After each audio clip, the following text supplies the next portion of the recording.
Bismillah, bismillah.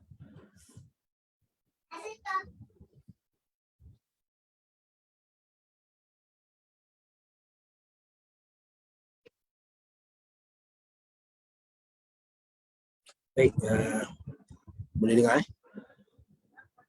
Boleh dengar, kita mula insya-Allah.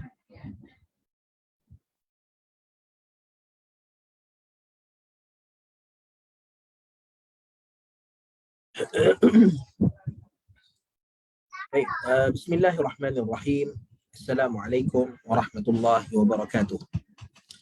Alhamdulillahirabbil alamin. Wassalatu wassalamu ala nabiyyina Muhammadin wa ala alihi wa ashabihi ajma'in wa ba'd. Baik tuan-tuan, puan-puan, muslimin, muslimat yang dirahmati Allah Subhanahu wa taala. Pertama dan selama-lamanya segala pujian dan pujaan kita pada Allah Subhanahu wa taala yang mengizinkan kita untuk kita bersama-sama pada petang hari Jumaat ini untuk kita berkongsi kebaikan, untuk kita berkongsi ilmu yang Allah Subhanahu wa taala berikan kepada kita melalui Al-Quranul Karim tentunya, dan kemudian daripada lisan Nabi kita Nabi Muhammad sallallahu alaihi wa alihi wasallam. Baik tuan-tuan dan puan-puan yang dirahmati Allah Subhanahu wa taala, sebelum kita masuk pada ayat yang kita ingin bincangkan pada hari ini, iaitu ayat ke-11 dan ke-12 daripada surah An-Nisa, ingin saya sentuhkan tentang satu ayat. Satu ayat yang mana Allah Subhanahu wa taala letakkan sebelum Allah Subhanahu wa taala menceritakan tentang ayat ke-11 dan ayat yang ke-12. Di mana Allah Subhanahu wa taala berfirman dalam ayat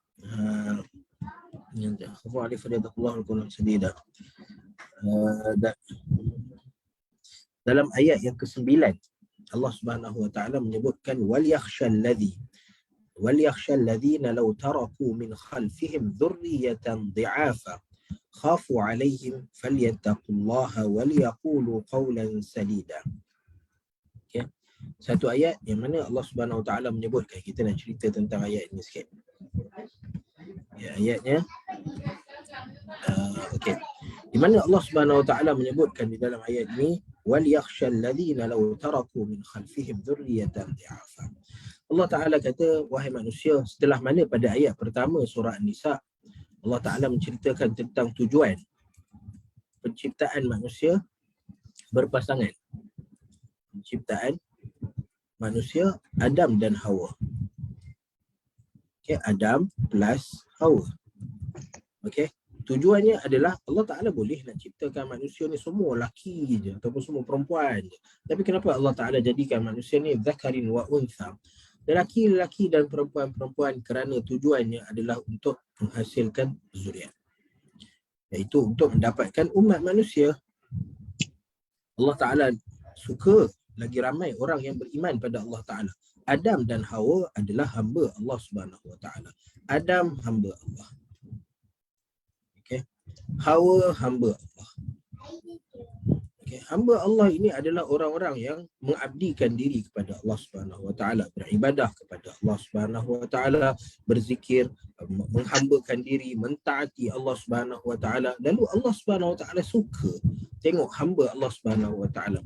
Dan Allah Subhanahu wa taala lagi suka jika ramainya manusia yang beriman kepada Allah Subhanahu wa taala, yang mentaati Allah Subhanahu wa taala. Lalu kerana itu Allah Taala menciptakan manusia ni, Adam dan Hawa, dengan tujuannya adalah untuk mendapatkan zuriat. Untuk mendapatkan zuriat keturunan. Okay. Lalu umat manusia, kenapa tadi Allah Taala suka jika ramai ni orang yang mentaati Allah Subhanahu wa taala. Sebab tu Nabi SAW faham tentang perkara ini. Nabi faham tentang konsep banyaknya. Faham tentang konsep banyak. Okey. Lalu kerana itu Nabi SAW sebut inni mukathirun bikum al-umam. Okay. Nabi SAW bagi tahu pada kita Dan Nabi SAW beritahu kepada siapa? Kepada orang yang nak berkahwin, supaya tazawwajul wadud dan walud. Sebelum kahwin, pastikan antara ciri orang yang kita nak berkahwin dengan dia adalah orang yang mampu melahirkan anak. Kenapa? Kenapa Nabi SAW nak orang yang melahirkan anak? Kerana kata Nabi SAW, ini mukathirun bikum al-umam. Kerana pada hari akhirat nanti, Nabi nak jadi orang yang paling ramai umat ni. Supaya Nabi boleh berbangga depan Allah Subhanahu Wa Taala, ya Allah, umat aku paling ramai orang yang mentaati Allah Subhanahu Wa Taala. Paling ramai orang yang beriman kepada Allah Subhanahu Wa Taala. Walau bagaimanapun, dalam nak mendapatkan zuriat ini, maka Allah Subhanahu Wa Taala menyebutkan dalam ayat yang ke-9, maka takutlah kalian. Wal yakhshal ladina law taraku, apabila meninggalkan zuriat, dan zuriat ini adalah zuriat yang lemah. Di'afa, kata Allah Subhanahu Wa Taala. Zurriyatan di'afan khafu alaihim falyattaqullaha wal yaqulu qawlan sadida. Allah Subhanahu Wa Taala menyebutkan hendaklah seseorang tu takut apabila dia meninggalkan zuriatnya dalam keadaan lemah. Dalam ayat ini Allah Subhanahu Wa Taala bagi tahu seseorang tu dia takkan tanggung kesalahan orang lain. Dia takkan tanggung kelemahan orang lain. Dia dah berusaha untuk jadi hamba Allah Subhanahu Wa Taala. Tengok jiran sebelah dia tak taat pada Allah Subhanahu Wa Taala.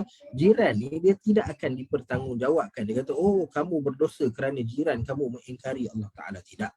Tak ada orang yang tanggung dosa orang lain. Bapa tak tanggung dosa anak, suami tak tanggung dosa isteri, ibu tak tanggung dosa anak. Tak ada orang tanggung dosa orang lain. Walau bagaimanapun, kerana kaitan, yang ni yang kita nak fokuskan. Kerana kaitan yang kita ada dengan mereka. Kita ada pertalian keluarga contohnya. Kita ada pertalian kejiranan contohnya. Kita ada hubungan persahabatan contohnya. Lalu ini kaitan yang ada dengan orang di sekeliling kita. Dan kaitan-kaitan inilah yang akan dipertanggungjawabkan. Kalau ada kaitan dengan keluarga, maka anak kena taat kepada ibu bapa dia. Suami kena taat pada isteri dia. Terbalik, isteri kena taat pada suaminya. Suami kena berbuat baik kepada isterinya. Dan kalau ada kejiranan, maka di sana ada hak-hak dan kewajipan-kewajipan sebagai seorang jiran yang perlu ditunaikan dalam hubungan persahabatan contohnya. Maka di sana ada hak-hak dan kewajipan-kewajipan dalam bersahabat. Maka kerana kaitan inilah yang kita akan dipertanggungjawabkan. Seorang ibu dan seorang bapa dipertanggungjawabkan untuk mendidik anaknya.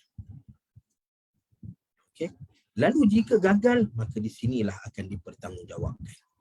Di sinilah mereka akan dipertanggungjawabkan. Jiran contohnya. Jiran, apabila seorang jirannya dalam kesusahan, maka dia dipertanggungjawabkan untuk membantu jirannya. Bahkan dalam ayat wayamna'un al-ma'un, apabila jiran yang memerlukan barang keperluan harian, gula, garam, beras, tepung, benda-benda seperti biasa yang menjadi kegunaan harian, lalu jiran dia perlu menyediakannya. Dan orang yang menghalang ataupun tidak memberi kepada jiran ni benda-benda yang simple ini, keperluan asas harian ini, maka Allah Ta'ala kata ar-ra'aital ladzi yukadzibu bid-din. Tidakkah kamu melihat kepada orang-orang yang mendustakan hari kiamat? Maka antara orang yang mendustakan hari kiamat ialah wa yamna'un al-ma'un. So apabila jiran kita dalam keadaan memerlukan, maka tanggungjawab kita. Kita tak buat tanggungjawab ini, Allah Ta'ala akan ambil tindakan kepada kita. Begitu juga dalam persahabatan. Dalam persahabatan ini Nabi SAW menyebutkan hakul muslim alal muslim sittah. Hak seorang muslim ke atas muslim yang lain ada 6. Antaranya adalah apabila dia memberi salam. Apabila kalian bertemu, maka berilah salam. Dan apabila orang beri salam, maka jawablah salam. Apabila dia bersin, maka sebutlah yarhamukallah. Jika dia menyebut alhamdulillah. Apabila dia sakit, maka ziarahilah dia. Apabila dia meninggal dunia, maka tasyyi', iaitu solatkan jenazah ke atasnya dan teman dia. Bergerak bersama-sama untuk pergi kuburkan dia, untuk makamkan dia.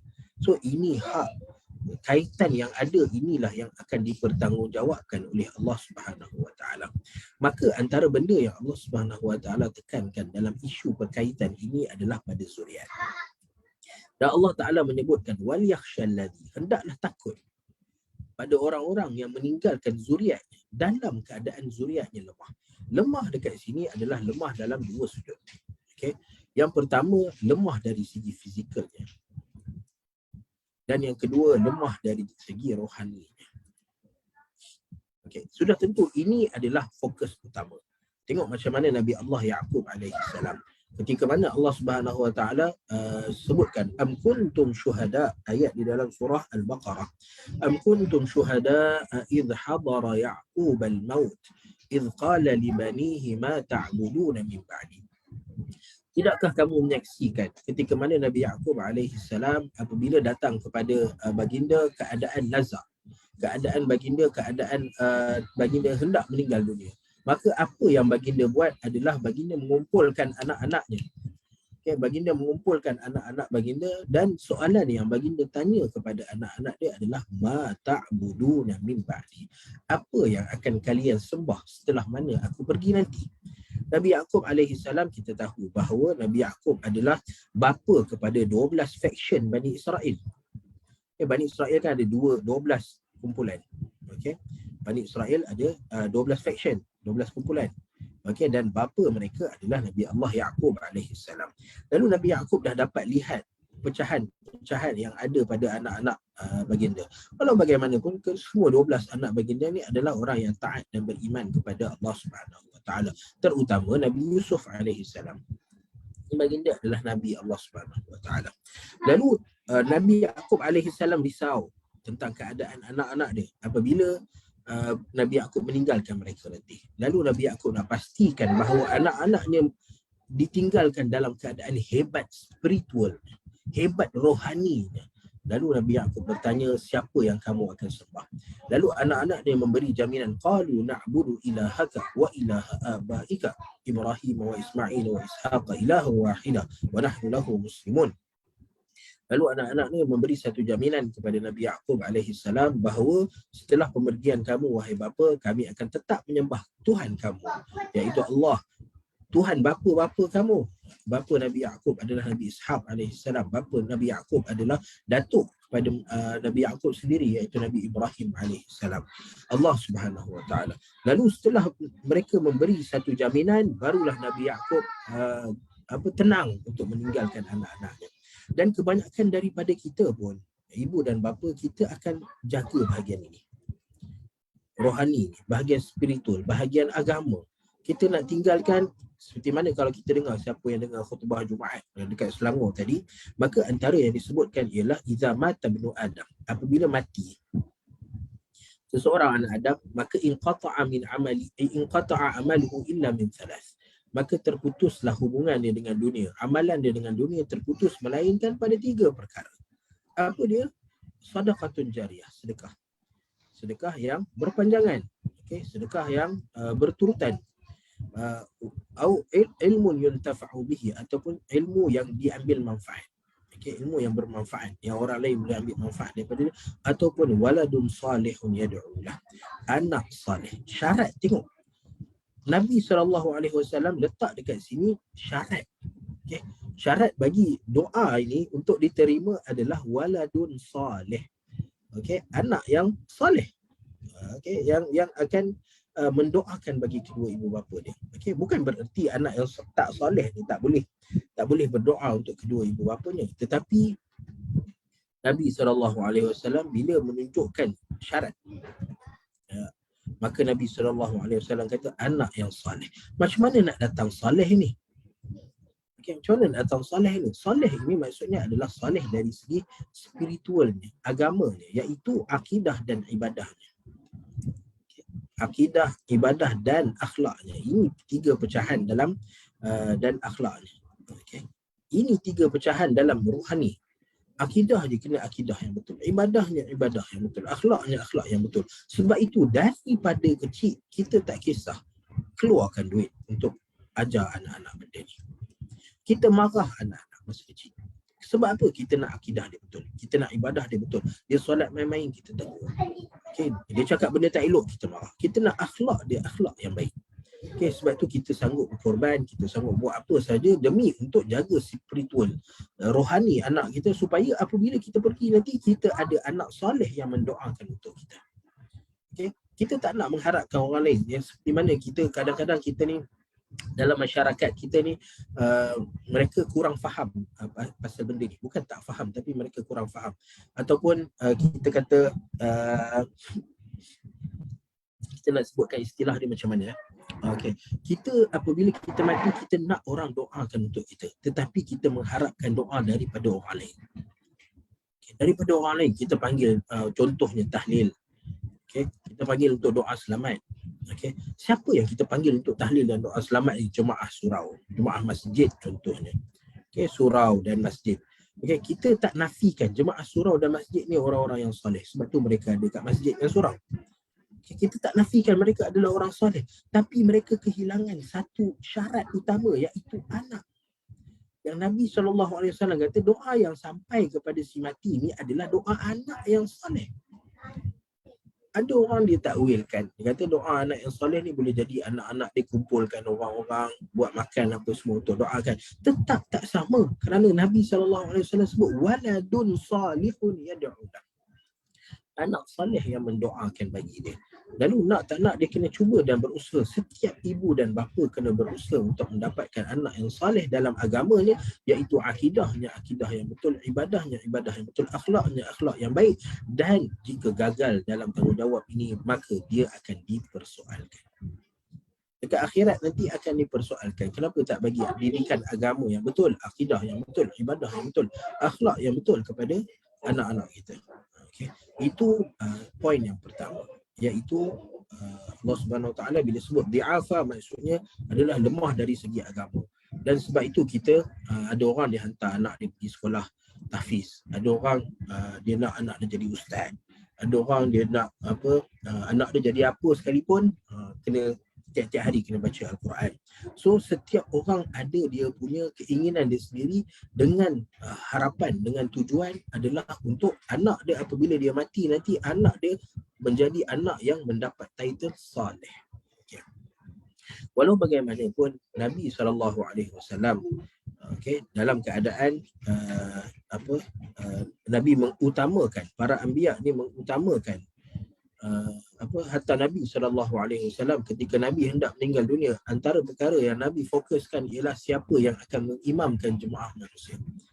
Okey, yang akan mengimamkan jemaah manusia ni. Setelah Nabi SAW tinggalkan mereka ni, siapa yang mereka nak taat, siapa yang mereka nak ikut. Okay, lalu Nabi SAW point, Nabi SAW lantik Abu Bakar As-Siddiq radhiyallahu ta'ala anhu. Okay, kerana Nabi tak nak nanti selepas Nabi SAW tak ada, maka umat manusia ni berpecah belah. Hatta sebelum hatta ketika mana Nabi dah lantik Abu Bakar As-Siddiq pun, maka terjadinya perselisihan pendapat di kalangan Ansar dan Muhajirin, di mana orang-orang Ansar nak lantik Sa'ad bin Ubadah. Okay, Sa'ad bin Ubadah untuk menjadi khalifah. Okey, lalu datang orang-orang Muhajirin dan bagi tahu bahawa mereka ini adalah orang yang telah bersama dengan Nabi SAW daripada awal perjuangan Nabi SAW. Dan kalaulah ada orang yang layak untuk menjadi khalifah pengganti Nabi SAW, maka sudah tentulah itu Muhajirin. Okey, walau bagaimanapun siapa di kalangan Muhajirin yang layak, maka di sinilah Nabi SAW telah lantik Abu Bakar As-Siddiq. Maka kerana itu Umar bin Khattab radhiyallahu taala anhu, tanpa ada perasaan ragu-ragu, tanpa berbelah bagi, terus bai'ah kepada Abu Bakar As-Siddiq. Aku membai'ah kamu menjadi seorang khalifah setelah kematian, kewafatan Nabi SAW. Okay, nampak ini petanda para nabi ni, orang-orang yang saleh ni, maka mereka sentiasa mengutamakan agama kepada zuriat-zuriat mereka. Walau bagaimanapun Allah Subhanahu Wa Taala sebut dalam Al-Quran, wabtaghi fima ataakallahu ad-daral akhirah wala tansa nasibaka minad dunya. Allah Taala kata, pergi cari akhirat. Wahai orang-orang yang beriman, pergi cari akhirat kamu, tetapi jangan lupa dunia kamu. Okay? Akhirat kena cari, ya, tetapi dalam kehidupan dunia juga kita kena jaga. Ada orang dia tinggalkan dunia dia. Dia tak nak hidup bermasyarakat, dia hidup bersendiri dengan tujuan untuk berzikir dan beribadah pada Allah Ta'ala. Betul atau tidak apa dia buat? Ya, betul. Okay, Nabi SAW sendiri pernah menyendiri di Gua Hira. Tapi kita tak disebutkan perbuatan menyendiri ini adalah perbuatan sunnah. Okay, kerana Nabi beruzlah, Nabi bersendiri di Gua Hira sebelum Nabi menjadi Nabi. Tapi setelah Nabi SAW menjadi Nabi dan Rasul, maka tidak pernah diceritakan bahawa di sana adanya time Nabi SAW pergi ke mana-mana gua ataupun Nabi duduk dekat rumah bersendiri tanpa bergaul dengan masyarakat. Okay, maka mencari akhirat, ya, kita kena cari akhirat. Kita nak elak tambah lagi dalam keadaan dunia sekarang, dunia yang penuh dengan fitnah, dunia yang penuh dengan maksiat merata-rata di kiri dan kanan. Okey, lalu kita nak cari akhirat kita, tetapi Allah Subhanahu Wa Taala sebut jangan lupakan kepada dunia kamu. Kerana Nabi SAW sebut akhirat kita bergantung kepada dunia kita. Okay, katalah kita ambil satu contoh. Dekat dunia kita, kalau kita tak berusaha, kita kekal miskin contohnya. Maka kemiskinan ini kemungkinan akan membawa kepada kita tidak redha pada Allah Subhanahu Wa Taala. Kenapa Allah Taala jadikan aku miskin? Ayat seperti itu. Miskin ini menjadikan kita mencuri. Miskin ini menjadikan kita berbohong. Okay? So tengok keadaan-keadaan kemiskinan ini, walaupun kita kata alah harta ni dunia je ni, tapi kerana ketiadaan harta dunia ini menyebabkan akhirat kita rugi apabila kita mencuri, apabila kita berbohong. Dan sampai ke tahap ada orang yang mencuri dan merompak sampai dia bunuh orang. So nampak macam mana dia punya dunia ni. Sebab tu Nabi SAW bagi tahu bahawa ad-dunya mazra'atul akhirah. Dunia ini adalah ladang untuk kita bercucuk tanam yang hasilnya kita akan dapat dekat akhirat. Kita ambil satu contoh lain. Okay, ambil contoh ilmu contohnya. Orang yang tak ada ilmu, dia kata alah ilmu ni dunia je ni. Okay, ilmu perubatan, ilmu apa semua, dunia je. Tapi oleh kerana tidak ada ilmu ni menyebabkan dia melakukan kesalahan contohnya. Okay, dia tak nak belajar ilmu perubatan tapi dia nak ubat orang. Berapa banyak dukun-dukun dan bomoh-bomoh yang pesakit dia meninggal dunia. Kerana apa? Kerana mereka tidak belajar ilmu yang sepatutnya. Okay, ilmu engineering, tak nak belajar tapi nak buat rumah, lalu runtuh rumah tersebut menyebabkan kemalangan dan kematian. Lalu kita kata kesan daripada ilmu yang tidak ada ni menyebabkan berlakunya benda-benda yang boleh merosakkan akhirat kita. Okay, maka sebab tu Allah Subhanahu Wa Taala kata, ya, kamu cari akhirat, tetapi pada masa yang sama wala tansa nasibaka minad dunya. Jangan lupa nasib kamu semasa di dunia ini. Maka kerana itu Nabi SAW ketika Nabi SAW menziarahi Sa'ad bin Abi Waqqas radhiyallahu taala anhu. Sahabat Nabi Sa'ad bin Abi Waqqas radhiyallahu taala anhu sakit. Dan Sa'ad bin Abi Waqqas pada waktu itu menyangka bahawa inilah sakit yang akan membawa kepada kematiannya. Lalu apabila Nabi SAW datang kepada Sa'ad bin Abi Waqqas, maka Sa'ad meminta izin daripada Nabi SAW untuk infakkan seluruh hartanya di jalan Allah Subhanahu Wa Taala. Bukankah ini bagus? Kita kata, wah, ini mencari akhirat ni, menginfakkan seluruh harta dia di jalan Allah Subhanahu Wa Taala. Maka terpulang pada Nabi SAW, sama ada Nabi SAW nak bagi pada anak-anak yatim ke, pada orang miskin ke, kepada sesiapa yang memerlukan ke, maka terpulang pada Nabi SAW. Cuma Sa'ad bin Abi Waqqas nak hartanya diinfakkan di jalan Allah Subhanahu Wa Taala. Lalu apa Nabi SAW sebut? Kalau kita dengar orang nak buat macam tu, maka kita akan puji, kita akan kata, wah, hebatnya orang ni sanggup korbankan semua hartanya kerana untuk fisabilillah. Bahkan kalau kita tengok pun dekat beberapa negara dekat dunia ni pun, kita tengok bagaimana ada orang-orang tua, maksudnya ibu dan bapa yang mewakafkan harta-hartanya ke dalam yayasan, ke dalam pertubuhan kebajikan. Okay, kerana apa? Kerana mereka inginkan kebaikan. Mereka nakkan apabila mereka meninggal dunia ni ada legasi kebaikan yang ditinggalkan untuk mereka. Walau bagaimanapun Nabi SAW dengan bersandarkan kepada ayat Al-Quran ini, jangan kamu tinggalkan zuriat yang lemah, di'afa. Maka antara lemah dia adalah lemah dari segi fizikalnya. Lemah dari fizikalnya antaranya adalah ketiadaan ilmu. Ilmu tak ada. So ini macam mana nak hidup kat dunia? Orang akan pandang rendah kepada orang-orang yang tak ada ilmu. Antaranya adalah badan. Fizikal, badan kita. Kalau kita lembik, lemah, orang akan bully kita, orang akan langgar kita, buat kita macam ialah benda yang lemah. Okey, kenapa kita sepak bola? Kerana bola tu lemah. Kalau bola tu keras macam batu, orang tak sepak. Ya, harta benda yang seperti bola pun, buah kelapa contohnya. Ada orang buat main buah kelapa. Tak ada, sebab buah kelapa tu keras. Badan dia, fizikal yang kuat. Macam tu juga badan kita. Kalau badan kita badan yang kuat, badan yang sihat, maka orang tak kacau kita. Orang tak ganggu kita. Tapi kalau badan kita lemah, banyak penyakit, maka dia akan menjadi isu di kalangan masyarakat kita. Bahkan orang yang sakit, orang yang demam selalu dipersalahkan jika ada orang lain demam dan sesama, kan? Tapi kalau badan tu sihat, orang tak persoal apa-apa. Dan kemudiannya dari segi hartanya. Orang yang ada harta, maka masyarakat akan pandang tinggi kepada orang tersebut. Tapi orang yang tak berharta, maka masyarakat akan pandang rendah kepada orang tersebut. Pandang rendah ni tidak semestinya menghina dan mencaci. Tetapi masyarakat tidak akan ambil dia, tak akan letak dia dalam kedudukan. Kalau ada perbincangan contohnya, maka dia akan diketepikan. Kalau ada urusan perkahwinan contohnya, maka dia akan diketepikan. Kalau ada benda-benda kebaikan yang nak disampaikan, maka orang-orang ini akan diketepikan. Orang yang tak ada ilmu, fizikalnya lemah, semangatnya lemah, dan hartanya tak ada. Okay?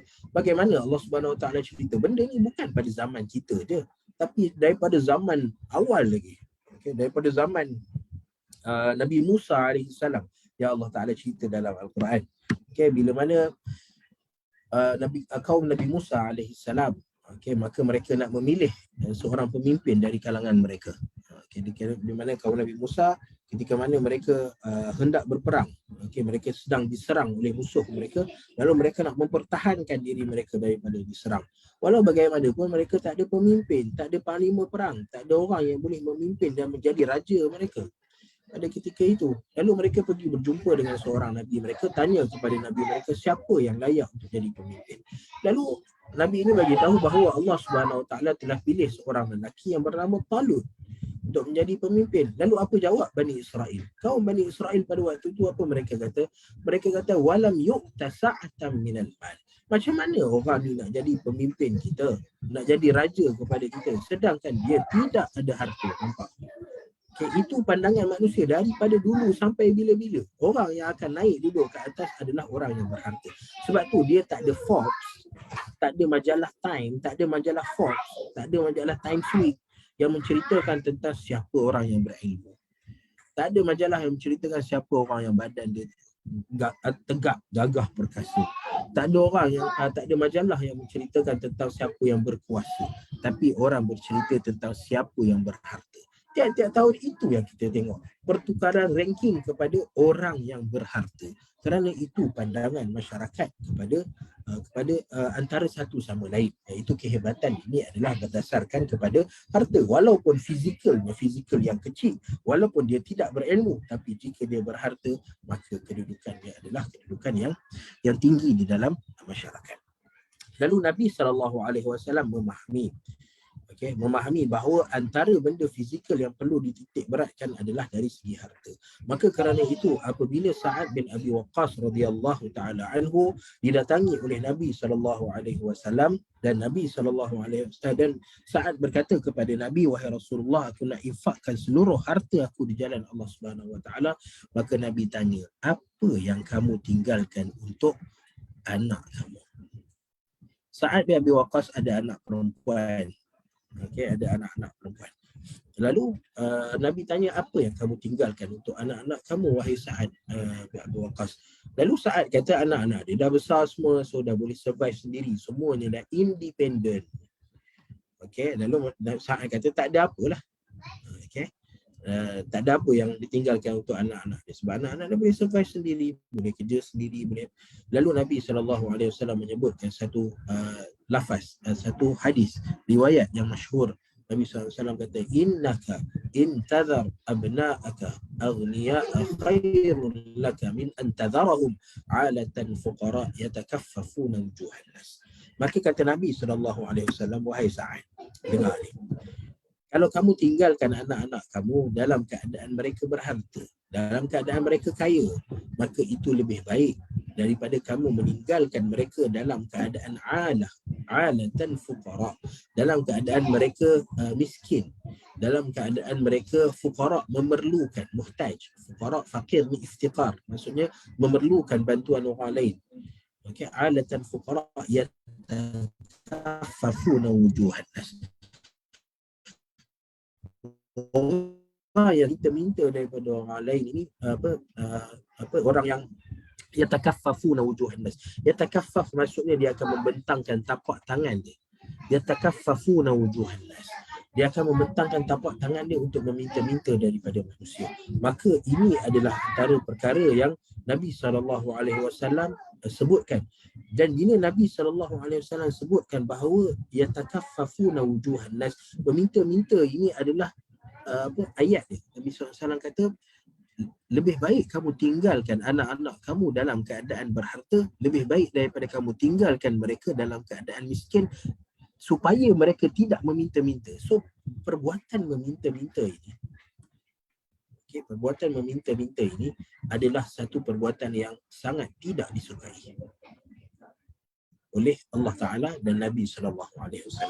Sebab tu Nabi SAW bagi tahu pada kita, pada orang yang suka meminta-minta, sekali dua tak apa, tak ada masalah. Sebab kadang-kadang kita ada situasi dalam keadaan diri kita ni, kita terpaksa minta pada orang.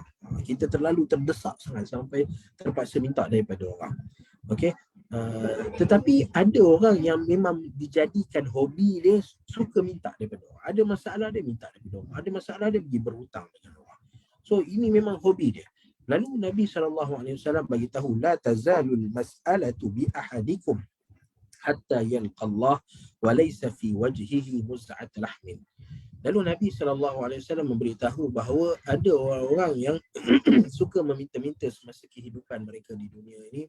Lalu apabila mereka bertemu Allah Subhanahu Wa Taala, maka setiap kali mereka meminta, maka jatuhlah satu daging daripada muka mereka. Maka bila mereka ni flashback kehidupan di dunia, mereka dah ada dekat akhirat depan Allah Subhanahu Wa Taala, lalu dibentangkan amalan mereka. Antara amalan yang dibentangkan di hadapan mereka adalah hobi mereka yang suka meminta-minta. Setiap kali dibentangkan satu perbuatan meminta, jatuh satu ketul daging. Perbuatan kali kedua meminta, jatuh lagi seketul daging. Sampai Nabi SAW kata, sampailah walaysa fi wajhihi muz'atul lahm. Sampai dekat muka dia dah tak ada tinggal seketul pun. Bayangkan macam mana menghadap Allah Subhanahu Wa Taala dalam keadaan muka kita terlalu buruk ni, kerana tidak ada daging yang ada dekat muka kita.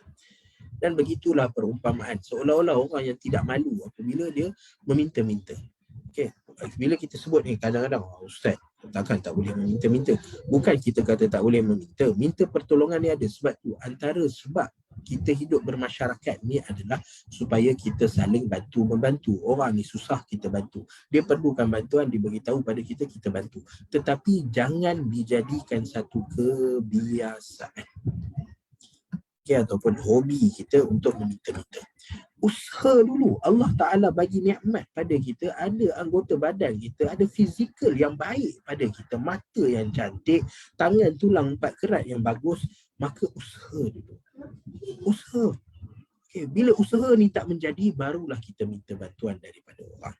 Okay, jangan jadikan kebiasaan kita untuk minta bantuan. Ada urusan dia, minta bantuan. Dekat mana usaha kita? Dekat mana kita tunjukkan bahawa kita bersyukur dengan pemberian Allah Subhanahu Wa Taala pada kita? Dengan anggota badan kita, dengan usaha yang kita lakukan, dengan benda yang Allah Ta'ala beri pada kita. Sebab tu Allah Subhanahu Wa Taala kata, orang ni tak malu ni. Apabila dia menjadikan kebiasaan dan hobi dia, dia tak malu. Kerana apa? Kerana Allah Ta'ala bagi nikmat pada dia, lalu dia tak nak terima nikmat Allah Ta'ala dan dia tak nak gunakan nikmat Allah Subhanahu Wa Taala. Menyebabkan Allah Ta'ala kata, kalau tak malu sangat, macam mana kita berjumpa orang? Nak tak kita pergi berjumpa dengan orang dalam keadaan muka kita serabai? Dalam keadaan kita punya, ni hitam, situ hitam, baju kita kotor, kena kari, kena apa semua. Nak tak kita jumpa orang dalam keadaan macam tu? Kita keras malu bila jumpa orang. Bayangkan kita nak menghadap Allah Subhanahu Wa Taala, nak meminta daripada Allah Subhanahu Wa Taala, nak tunjukkan penampilan terbaik kita di depan Allah Subhanahu Wa Taala, tapi tiba-tiba muka kita daging pun tak ada. Macam mana kita nak ada keyakinan nak berdepan dengan Allah Subhanahu Wa Taala? Kita akan rasa malu pada hari akhirat kelak. Lalu untuk tidak ada rasa malu pada akhirat kelak, supaya kita dapat jumpa Allah Subhanahu Wa Taala dalam keadaan kita boleh pamerkan keadaan diri kita yang terbaik, maka jangan jadikan kebiasaan kita ataupun hobi kita untuk meminta-minta. Ya takaffafuna wujuhan nas. Lalu Sa'ad bin Abi Waqqas radhiyallahu taala anhu, apabila dia dengar Nabi SAW sebut tentang perkara ini, lalu Sa'ad Sa'ad berkata kepada Nabi SAW, okay, berapa banyak yang aku perlu tinggalkan kepada anak-anak aku? Okay, berapa banyak yang aku perlu tinggalkan kepada anak-anak aku? Maka setengah ke? Berapa lagi? 2/3 ke? Apa lagi? 1/3 ke? Okay. Maka Nabi SAW sebut pada Sa'ad bin Abi Waqqas, wahai Sa'ad, wathuluthu kathir. Okay, Sa'ad dia nak dermakan, dia nak infakkan hartanya di jalan Allah Subhanahu Wa Taala. Nabi SAW kata, harta yang kamu boleh infakkan hanya 1/3 daripada keseluruhan harta kamu.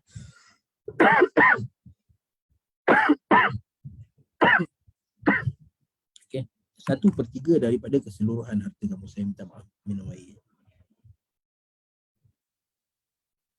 Yang kamu boleh infakkan.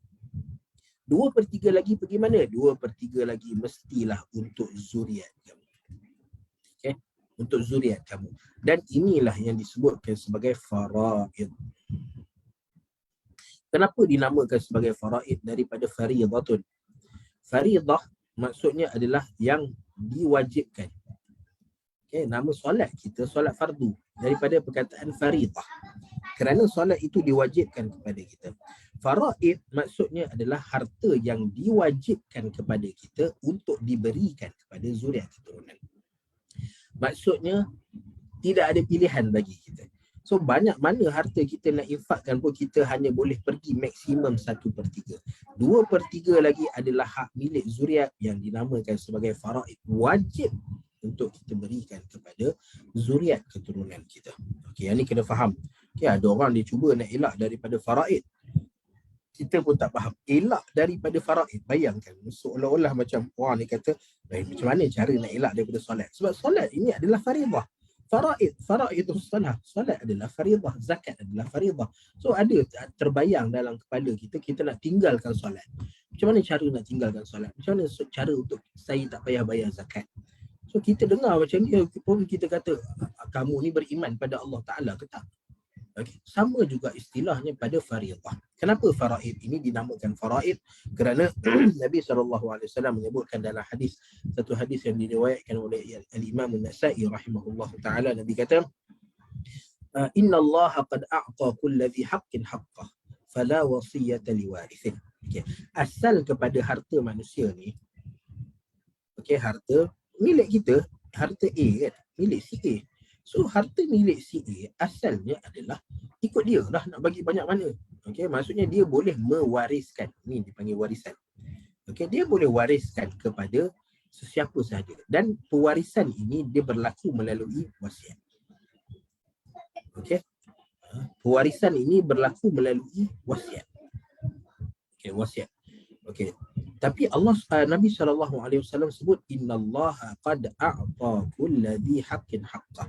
Allah Ta'ala telah ada benda-benda tertentu yang Allah Ta'ala telah tetapkan hak dia. Okay, hak seorang anak pada ibu bapa dia adalah ibu bapa kena didik anak-anak dia. Dan anak kena taat kepada ibu bapa dia. Tak boleh ada orang kata aku tak nak taat. Dosa. Tak boleh ibu bapa kata aku tak nak didik anak aku. Berdosa. So ada hak-hak yang Allah Ta'ala telah tetapkan. Dan antara hak-hak yang Allah Ta'ala tetapkan adalah hak pada harta seseorang. Okay, harta seseorang. Okay, kalau kita nak kata, alah kenapa kena ikut wasiat ni? Dalam kehidupan kita pun kita dah ada hak. Kita kena bagi 2.5% daripada harta pendapatan kita. Kita kena keluarkan untuk zakat. Okay, dalam bulan puasa pun kita kena bayar RM7 untuk segantang. Okay, untuk secupak gandum. Untuk kita bayar zakat fitrah. Okay, Okay, itu hak dalam kehidupan kita, kita boleh terima. Tapi kenapa lepas kematian kita tiba-tiba kata, oh tak boleh, ikut suka aku nak buat harta macam mana. Okay, Allah Ta'ala kata, fala wasiyatan liwarithin. Kerana Allah Ta'ala telah menetapkan hak bagi zuriat keturunan. Maka tidak boleh. Ni, katalah dia ada 4 orang anak. Dia sayang anak ketiga dia. Yang lain semua biasa-biasa lah. Anak kan tak boleh lah tak sayang. Sayang juga, tapi biasa-biasa. Lalu oleh kerana dia sayang sangat pada yang ketiga ni, lalu dia wasiatkan semua harta dia kepada anak yang ketiga ni. Yang pertama, yang kedua, yang keempat ni tak dapat. Lalu boleh tak? Okay, boleh tak dia mewasiatkan harta dia hanya pada orang-orang tertentu? Ataupun dia ada anak 1, 2, 3, 4. Okay, dia kata anak sulung ni dapat 5%. Anak kedua ni dapat 10%. Anak ketiga dapat 2%. Okay. Anak keempat ni dapat 70%. Okay. So boleh tak dia bahagikan seperti itu? Maka jawapannya adalah tidak boleh. Kalau dia buat juga, maka wasiatnya terbatal. Okay, terbatal. Sebab apa? Fala wasiyata liwarithin. Tidak ada wasiat yang boleh diberikan kepada ahli-ahli waris. Wasiat hanya boleh kepada selain waris dan maksimumnya adalah 1/3 daripada keseluruhan harta. Okay, 1/3 daripada keseluruhan harta. Maka itu yang dinamakan sebagai wasiat. Yang ni kena faham. Sebab apa? Ada orang sekarang ni, tengok saya sebut, ada company-company ataupun orang persendirian yang menggunakan nama wasiat. Tapi dia bagi untuk apa? Wasiat ni untuk anak-anak. Wasiat ni untuk adik-beradik. Wasiat ni untuk siapa? Ibu bapa. So wasiat tidak boleh untuk semua ni. Kerana semua-semua ni adalah waris. Ahli waris tidak boleh ada wasiat. Fala wasiyatan liwarithin. Tidak boleh ada wasiat. Sebab tu apabila wasiat-wasiat yang melibatkan anak-anak, adik-beradik, ibu bapa, maka kita kata ini bukan wasiat. Wasiat mestilah pada selain waris. Okay, wasiat kepada selain waris. Dia nak bagi pada NGO, nak sumbang pada kerajaan, dia nak beri kepada masjid. Okay, dia nak bagi pada apa pun, dia boleh bagi dengan wasiat. Dan wasiat ni maksimum 1/3. Okay, lalu kalau ada wasiat untuk anak-anak, okay, orang ni ada harta, ada rumah contohnya. Okay, so wasiat kata, okay, rumah kita bahagikan sama rata. Okay, katalah dia seluruh keluarga dia ada 5. Selain daripada dia, ada isteri dia dan 4 orang anak. Okay, so 1/4, 1/5. Seorang dapat 1/5. So kalau ada benda ni, maka minta maaf. Ini terbatal secara automatik. Apabila, kalau dia bagi sekarang, masa dia tengah hidup, maka tak ada masalah. Okay, bagi semasa hidup, maka tidak ada masalah. Tapi apabila bagi dengan syarat, dia hanya boleh teraktif. Okay, pembahagian ini hanya boleh teraktif apabila berlaku kematian, maka kita kata tidak boleh. Okay, tidak boleh ada wasiat kepada waris. Okay. Adapun semasa hidup, maka si A ni dia ada harta kan. Okay, si A ada harta. Maka semasa hidup dia nak bahagikan, maka tak ada masalah. Ini yang dinamakan sebagai hibah. Okay. So kita kena faham. Okay, setiap istilah-istilah dalam syarak ni dia ada fungsi dia. Hibah ini dia tidak boleh selepas mati. Okay, ni ada orang faham. Ada orang faham lain. Okay, saya padam tu. Saya pun dah pening tengok webber ni. Okay. Baik, kita tulis istilah-istilah ni satu persatu. Kita ada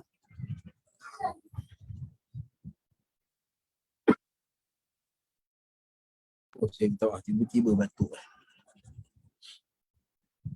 Okay, kita ada 3 istilah. Okay, kita tengok 3 istilah yang biasa digunakan dalam bab-bab harta ni yang melibatkan kepada kematian. Okay, istilah yang pertama adalah istilah wasiat. Okay, istilah yang kedua adalah istilah faraid. Istilah ketiga adalah istilah hibah. So apa benda perbezaan antara tiga-tiga ni? Okay. Perbezaan dia mudah. Faraid ini kita sebut tadi adalah untuk ahli waris. Ahli waris. Ibu bapa, anak-anak, adik-beradik, semua bapa saudara, mak saudara, maka itu faraid. Wasiat. Wasiat ini adalah untuk selain ahli waris. Okay. Dan dia punya had maksimumnya adalah 1/3 daripada harta. Adapun hibah ini adalah semasa hidup. Mati tak ada hibah. Jangan cakap, okey ni hibah. Masa bila nak dapat hibah ni? Lepas mati. Minta maaf. Lepas mati tidak ada hibah. Lepas mati, faraid. Hibah ni semasa hidup je. Okey, dan hibah ni mesti, syarat daripada hibah ni mestilah adil. Adil ni maksudnya sama. Adil kat sini bukan adil yang macam nafkah kita bagi pada isteri ke, isteri yang ramai ke apa ke, tak. Adil dekat sini adalah sama. Okay.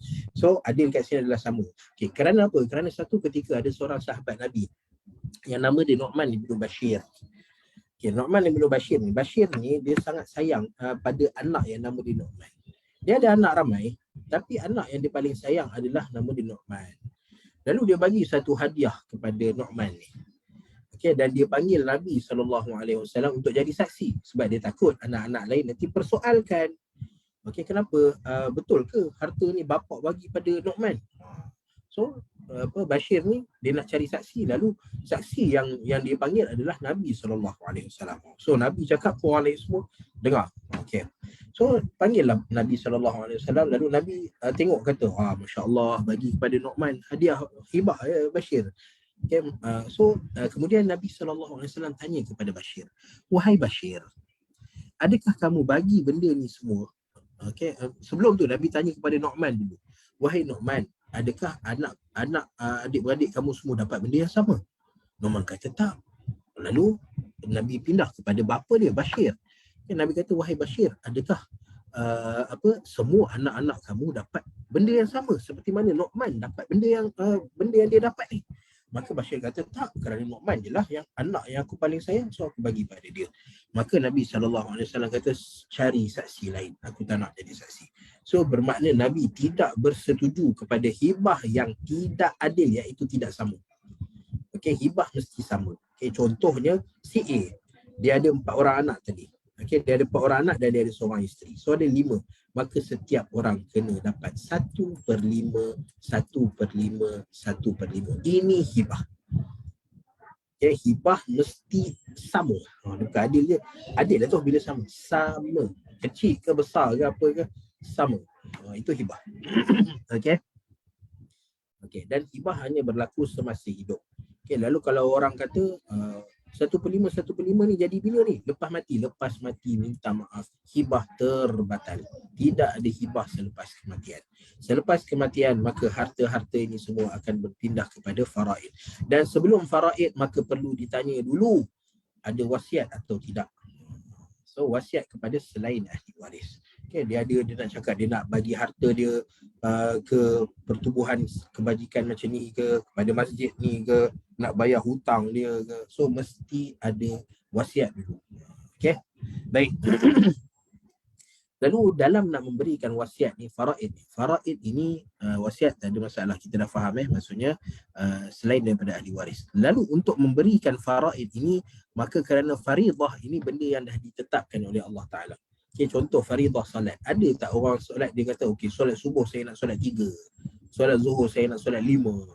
Okay, bahkan dia bangga, dia kata saya solat asar 6 rakaat, korang solat 4 je, aku solat 6 rakaat. Boleh tak kita ubah? Tak boleh. Benda-benda faridah yang telah ditetapkan oleh Allah SWT, maka tidak boleh ada perubahan pada dia. Zakat pun kita banyak mana harta kita pun, sikit mana harta kita pun 2.5% setelah cukup haul dan nisab. Okay, kerana telah ditetapkan oleh Allah SWT. Puasa contohnya, puasa sebulan. Okay, lalu kita pun kata Ramadan tahun ni kita nak lebih, kita nak sebulan setengah nak menunjukkan bahawa kita hamba Allah Ta'ala. Boleh ke? Tak boleh. So semua kefarduan Allah Ta'ala dah tetapkannya. Termasuklah kepada kefarduan dalam memberikan warisan kepada ahli-ahli waris. Lalu untuk menceritakan tentang faraid ini, Allah Ta'ala sebut di dalam 2 ayat. Ayat ke-11 dan ayat ke-12. Kita baca sikit ayat ni. Kemudian saya cerita secara umum. Kita nak tengok satu-satu ayat ni. Dia ni. Okey, baik. A'udzu billahi minasyaitonir rajim. Bismillahirrahmanirrahim. Yusikumullahu fi auladikum lidzakari mithlu hazzil unthayayn. فإن كن نساء فوق 2 فلهن ثلثا ما ترك وإن كانت واحدة فلها النصف.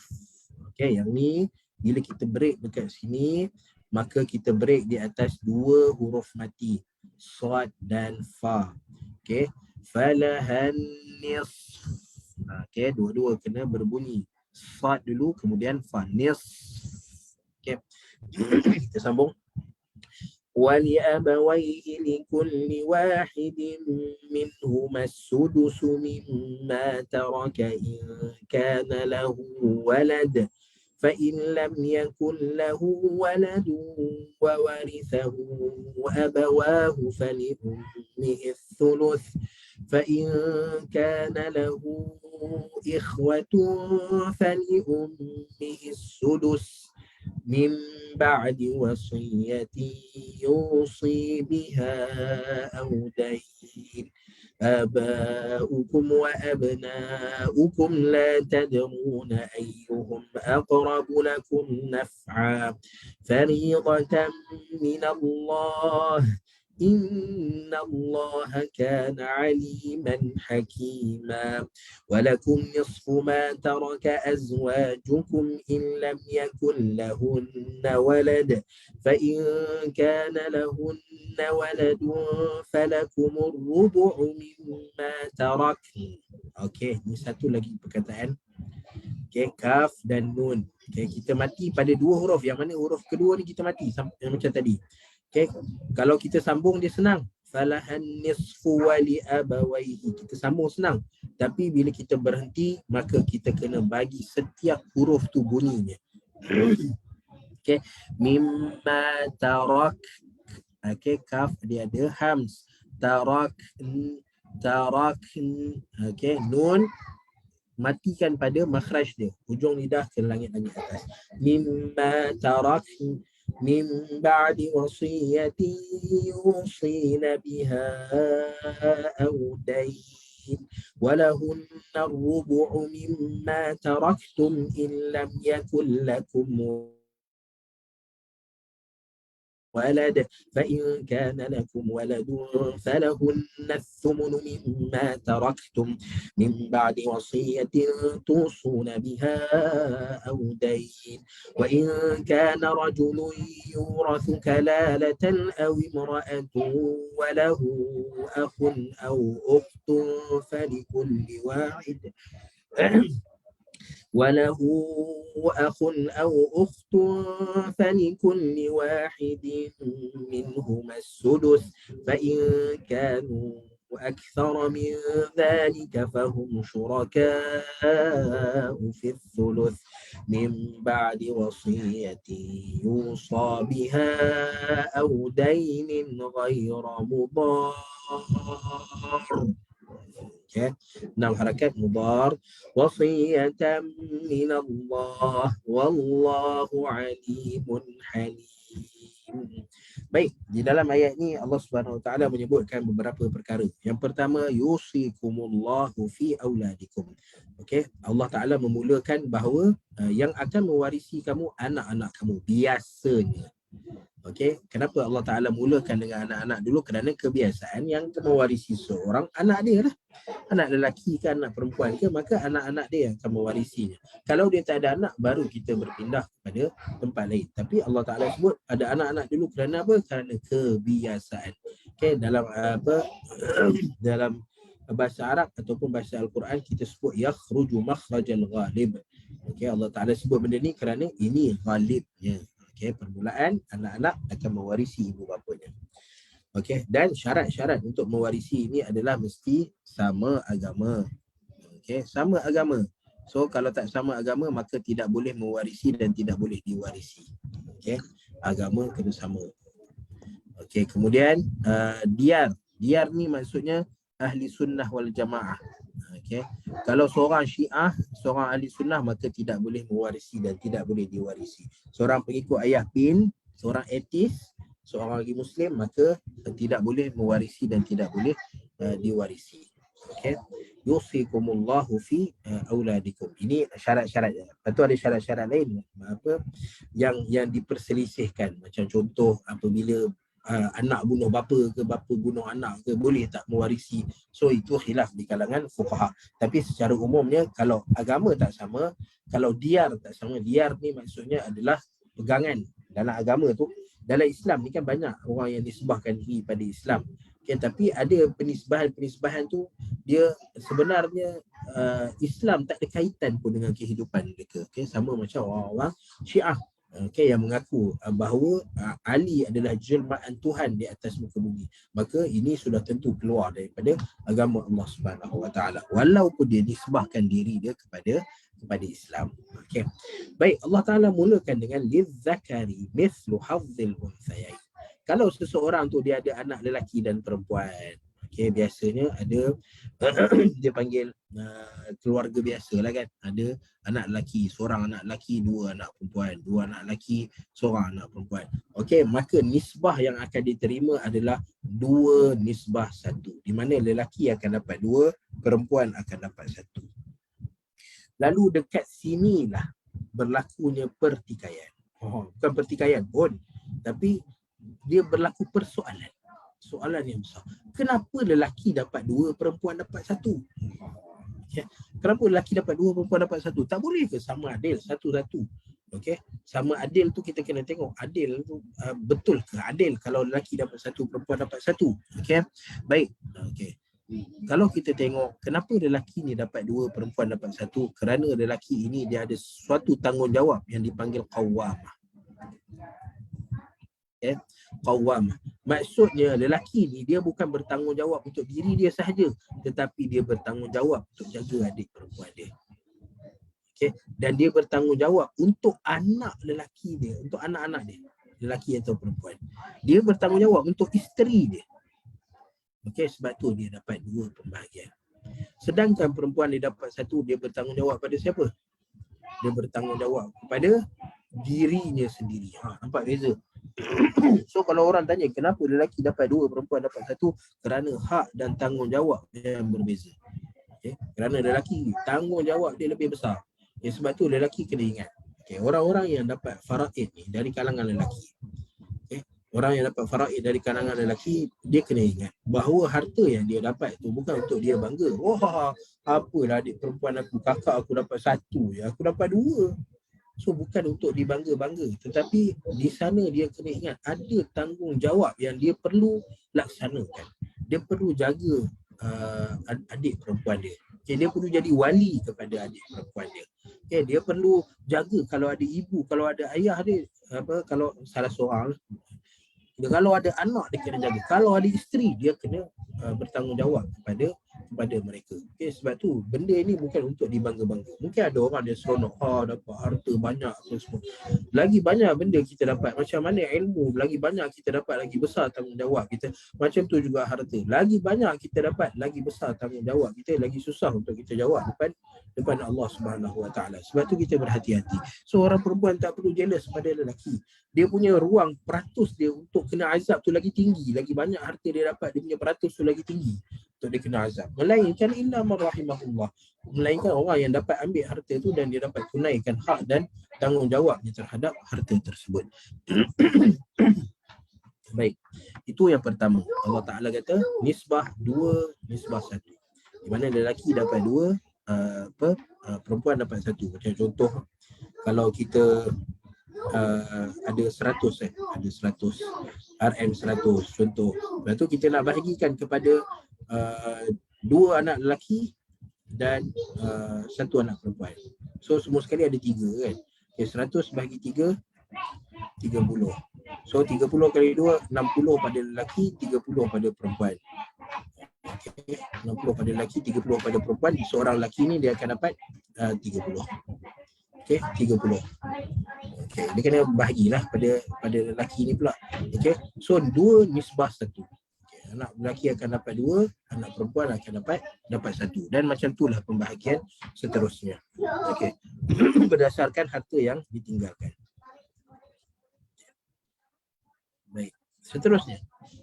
فَإِنْ كُنَّ نِسَاءً فَوْقَ اثْنَتَيْنِ فَلَهُنَّ ثُلُثَ مَا تَرَكَ. Okay, ini cerita yang pertama ni apabila seseorang tu dia meninggal dunia, lalu dia meninggalkan anak lelaki dan perempuan. Okay, maka dekat situ 2 nisbah 1. Campurkan jumlah anak dia, betul 2 nisbah 1. Tetapi kalau dia tinggalkan semua anak perempuan yang lebih daripada 1. Okay, kata si A, dia mati, dia tinggalkan 3 orang banat, 3 orang anak perempuan. Okey, lalu macam mana pembahagian harta dia? 2/3. Sulusa. Ingat, alif ni dia bukan alif saja ni, alif yang menunjukkan 2/3. Sebab kalau tak ada alif ni, kalau dia sulus je, okey, maksudnya 1/3. Okey, tapi ada sulusa, ada alif ni. Sebab tu kita hati-hati. Alif 2 harakat. Benda yang panjang 2 harakat dalam Al-Quran, dia akan ubah makna. Okay. Kalau kita nak apa benda yang panjang 4, 5, 6, kita nak pendekkan, tak ada masalah. Tapi benda 2 harakat, kita tak bagi dia 2 harakat, masalah yang sangat besar. Sebab dia akan ubah makna Al-Quran. Okay, so kita hati-hati dekat sini. Thulutha 2/3. Okay, dan 2/3 ini dibahagikan kepada 3 orang anak perempuan dia. Baik, 1/3 lagi pergi mana? Ni kita tanya, 1/3 lagi pergi mana? Dah 2/3 anak-anak apa? Anak-anak perempuan dia dapat. So 1/3 dapat pergi mana? 1/3 ini akan pergi kepada lelaki yang paling hampir. Okey, lelaki yang paling hampir. Oh, siapa ada nota, dia boleh buka buku surat apa terjemahan pada ayat Quran ni. So lelaki terhampir. Okey, Nabi SAW kata fama baqiya fali aula rajulin takar. Apa yang lebih itu maka kepada lelaki terhampir. Dan lelaki terhampir ni bila dapat 1/3 bukan untuk dia joli, tapi untuk dia jaga ini. So dia kena tahu, okay, lelaki terhampir atuk ke, ayah ke, siapa yang dapat 1/3 ini, maka dia dipertanggungjawabkan untuk menjaga anak-anak perempuan ini.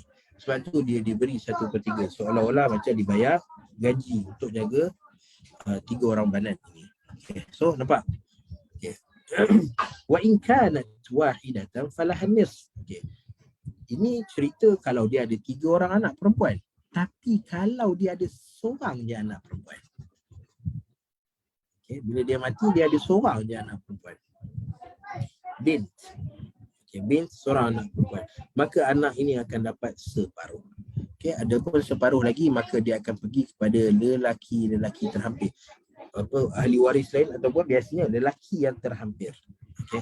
Lelaki terhampir tu maksudnya pakcik dia ke, sepupu dia ke, semua lelaki yang terhampir yang akan dapat separuh lagi.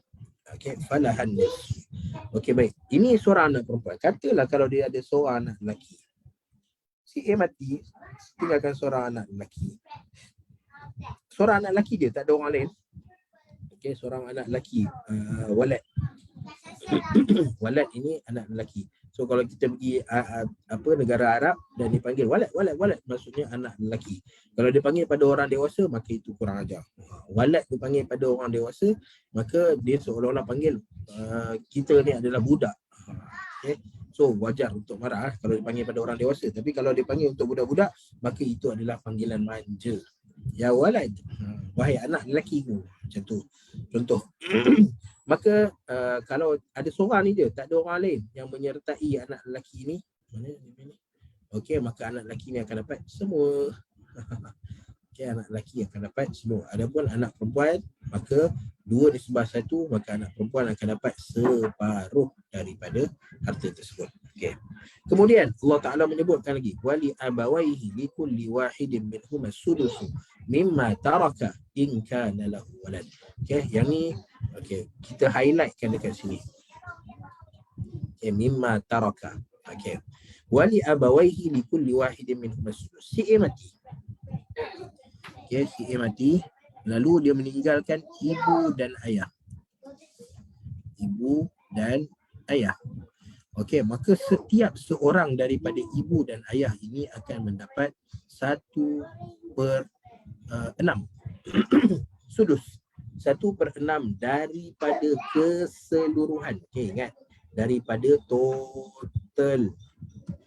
Mimma taraka in kana lahu walad. Okey, 1/6 ini apabila si A ada anak. Si A ada anak, maka ibu dan ayah dia akan dapat 1/6. Baik, kita cuba lepas habis ayat 11 ni kita ringkaskan. Kita ringkaskan dalam muka surat baru. Kita cerita dulu. Fa in lam yakul lahu waladun wa warithahu abawahu fali ummihi thuluth. Kalau dia tak ada anak. Okey, katalah dia tak ada anak. Anak tak ada.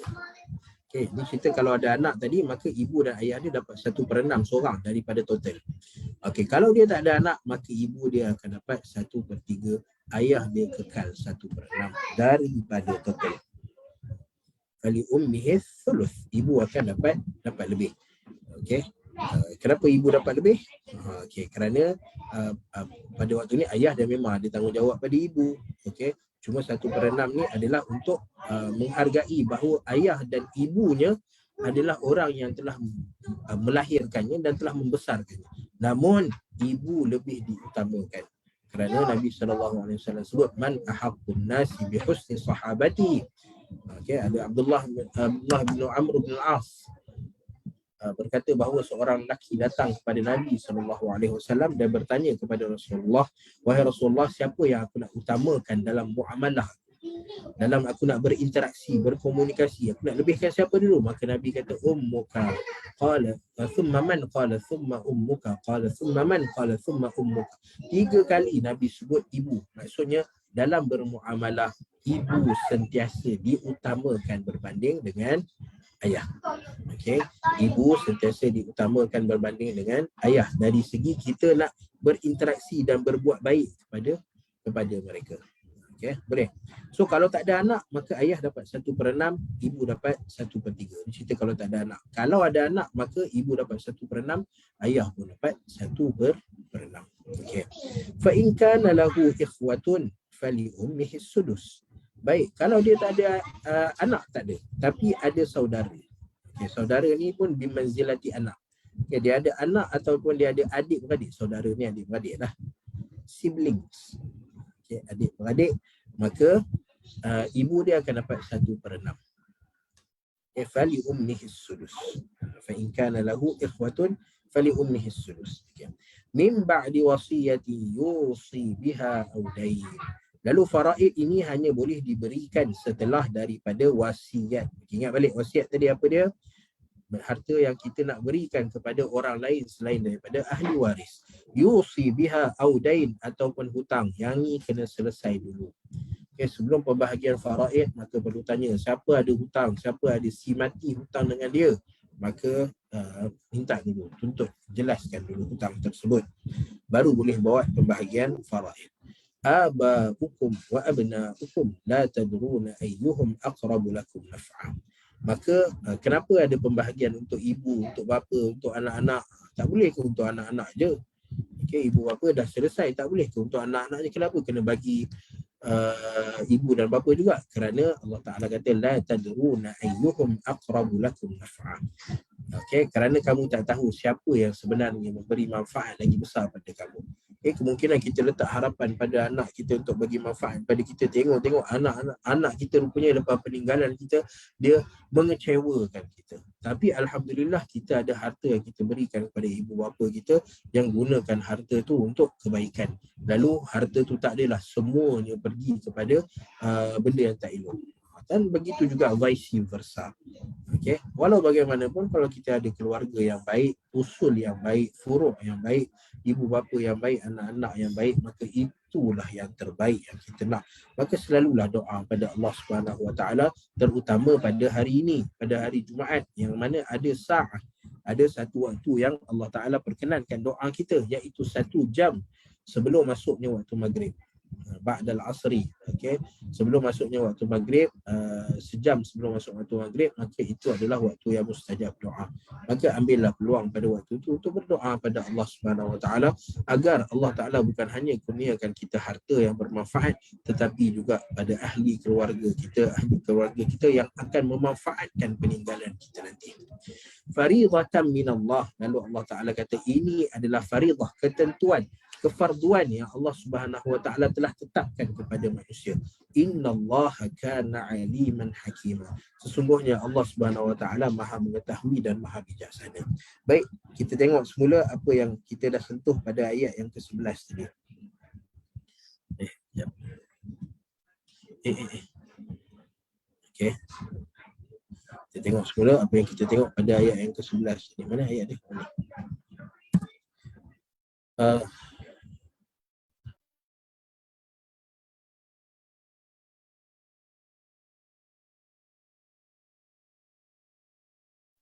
Okey, baik. Ya. Kita cuba. Okey, baik. Dalam ayat ke-11 tadi Allah Subhanahu Wa Taala sebut yusikumullahu fi auladikum. Okey, kita ambil seorang yang A. Kita buat gambar rajah dia yang cantik sikit kan. Okey, maksudnya ada ibu, ada bapa. Okey, ini bapa plus ibu, maka dapatlah adik-beradik dia katalah ada 3. Okey. Ada 3. Dia anak nombor 2. A, B dan C. Okey, kemudian A ni ada anak pula. Okey, ada 2 orang, anak lelaki dan anak perempuan. Okey. Okey, baik. Si A meninggal dunia. Yusikumullahu fi auladikum lidzakari mithlu hadzil unthayain. Okay. A meninggal dunia, maka dia meninggalkan anak lelaki dan anak perempuan. Okey, sekiranya yang ini semua tak ada, okey, yang lain semua ni tak ada. Ini kita nak buat macam mana? Kita pangkahlah. Maksudnya tak ada dan tak ada. Okey. Bila tak ada, yang ada hanya anak lelaki dan perempuan saja, maka keseluruhan harta dibahagikan kepada mereka dengan 2:1. Okay. Tak kira berapa banyak anak perempuan pun, 2, 3 ke 4. Okay. Lelaki 2:1. Okay. 2:1. Okay. Kalau sekiranya anak lelaki sahaja yang ada, okay, katalah dia tak ada anak perempuan, anak lelaki sahaja yang ada, maka total pergi pada anak lelaki. Okay. Katalah anak perempuan sahaja yang ada, seorang anak perempuan sahaja yang ada, maka dia dapat setengah. Okay. Kalaulah anak perempuan ni ada lebih, ada satu lagi perempuan, ada satu lagi anak perempuan, ya Allah.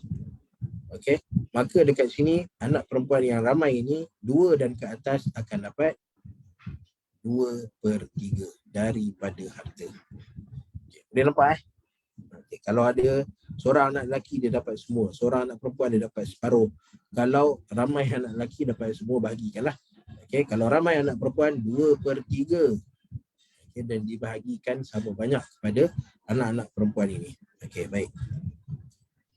So kita pergi pada atas pula. Okey, tadi anak lelaki dan perempuan. Katalah dia meninggal dunia, si A ni meninggal dunia, okey, dan tinggalkan bapa dan ibu sahaja. Okey, hanya ada bapa dan ibu sahaja. Yang lain semua tak ada. Ada bapa, ada ibu. Okey, ni cerita tak ada anak ni, anak tak ada. Okey. So bapa dia akan dapat 1/6, ibu dia pun akan dapat 1/6. Okey. Tetapi jika anak dia ada, okey, katalah ada anak lelaki, ada anak perempuan, okey, maka bapa dia akan dapat 1/6, ibu dia akan dapat 1/3. Okay, ibu akan dapat 1/3, bapa dapat 1/6. Dan anak lelaki dan anak perempuan bahagi 2/1. Okay. So 1/6, 1/3 berapa?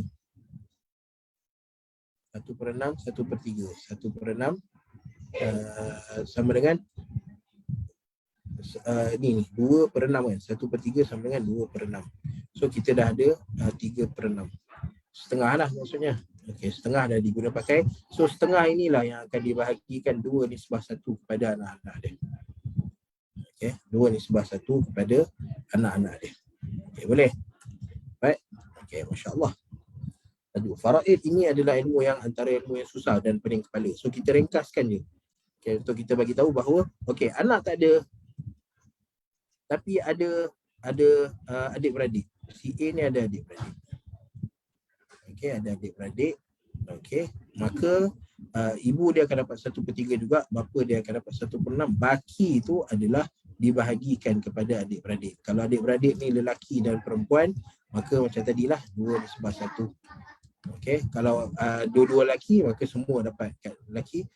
Okey, kalau perempuan, okey, maka tengok perempuan ni dapat berapa. Dan biasanya dia akan dapat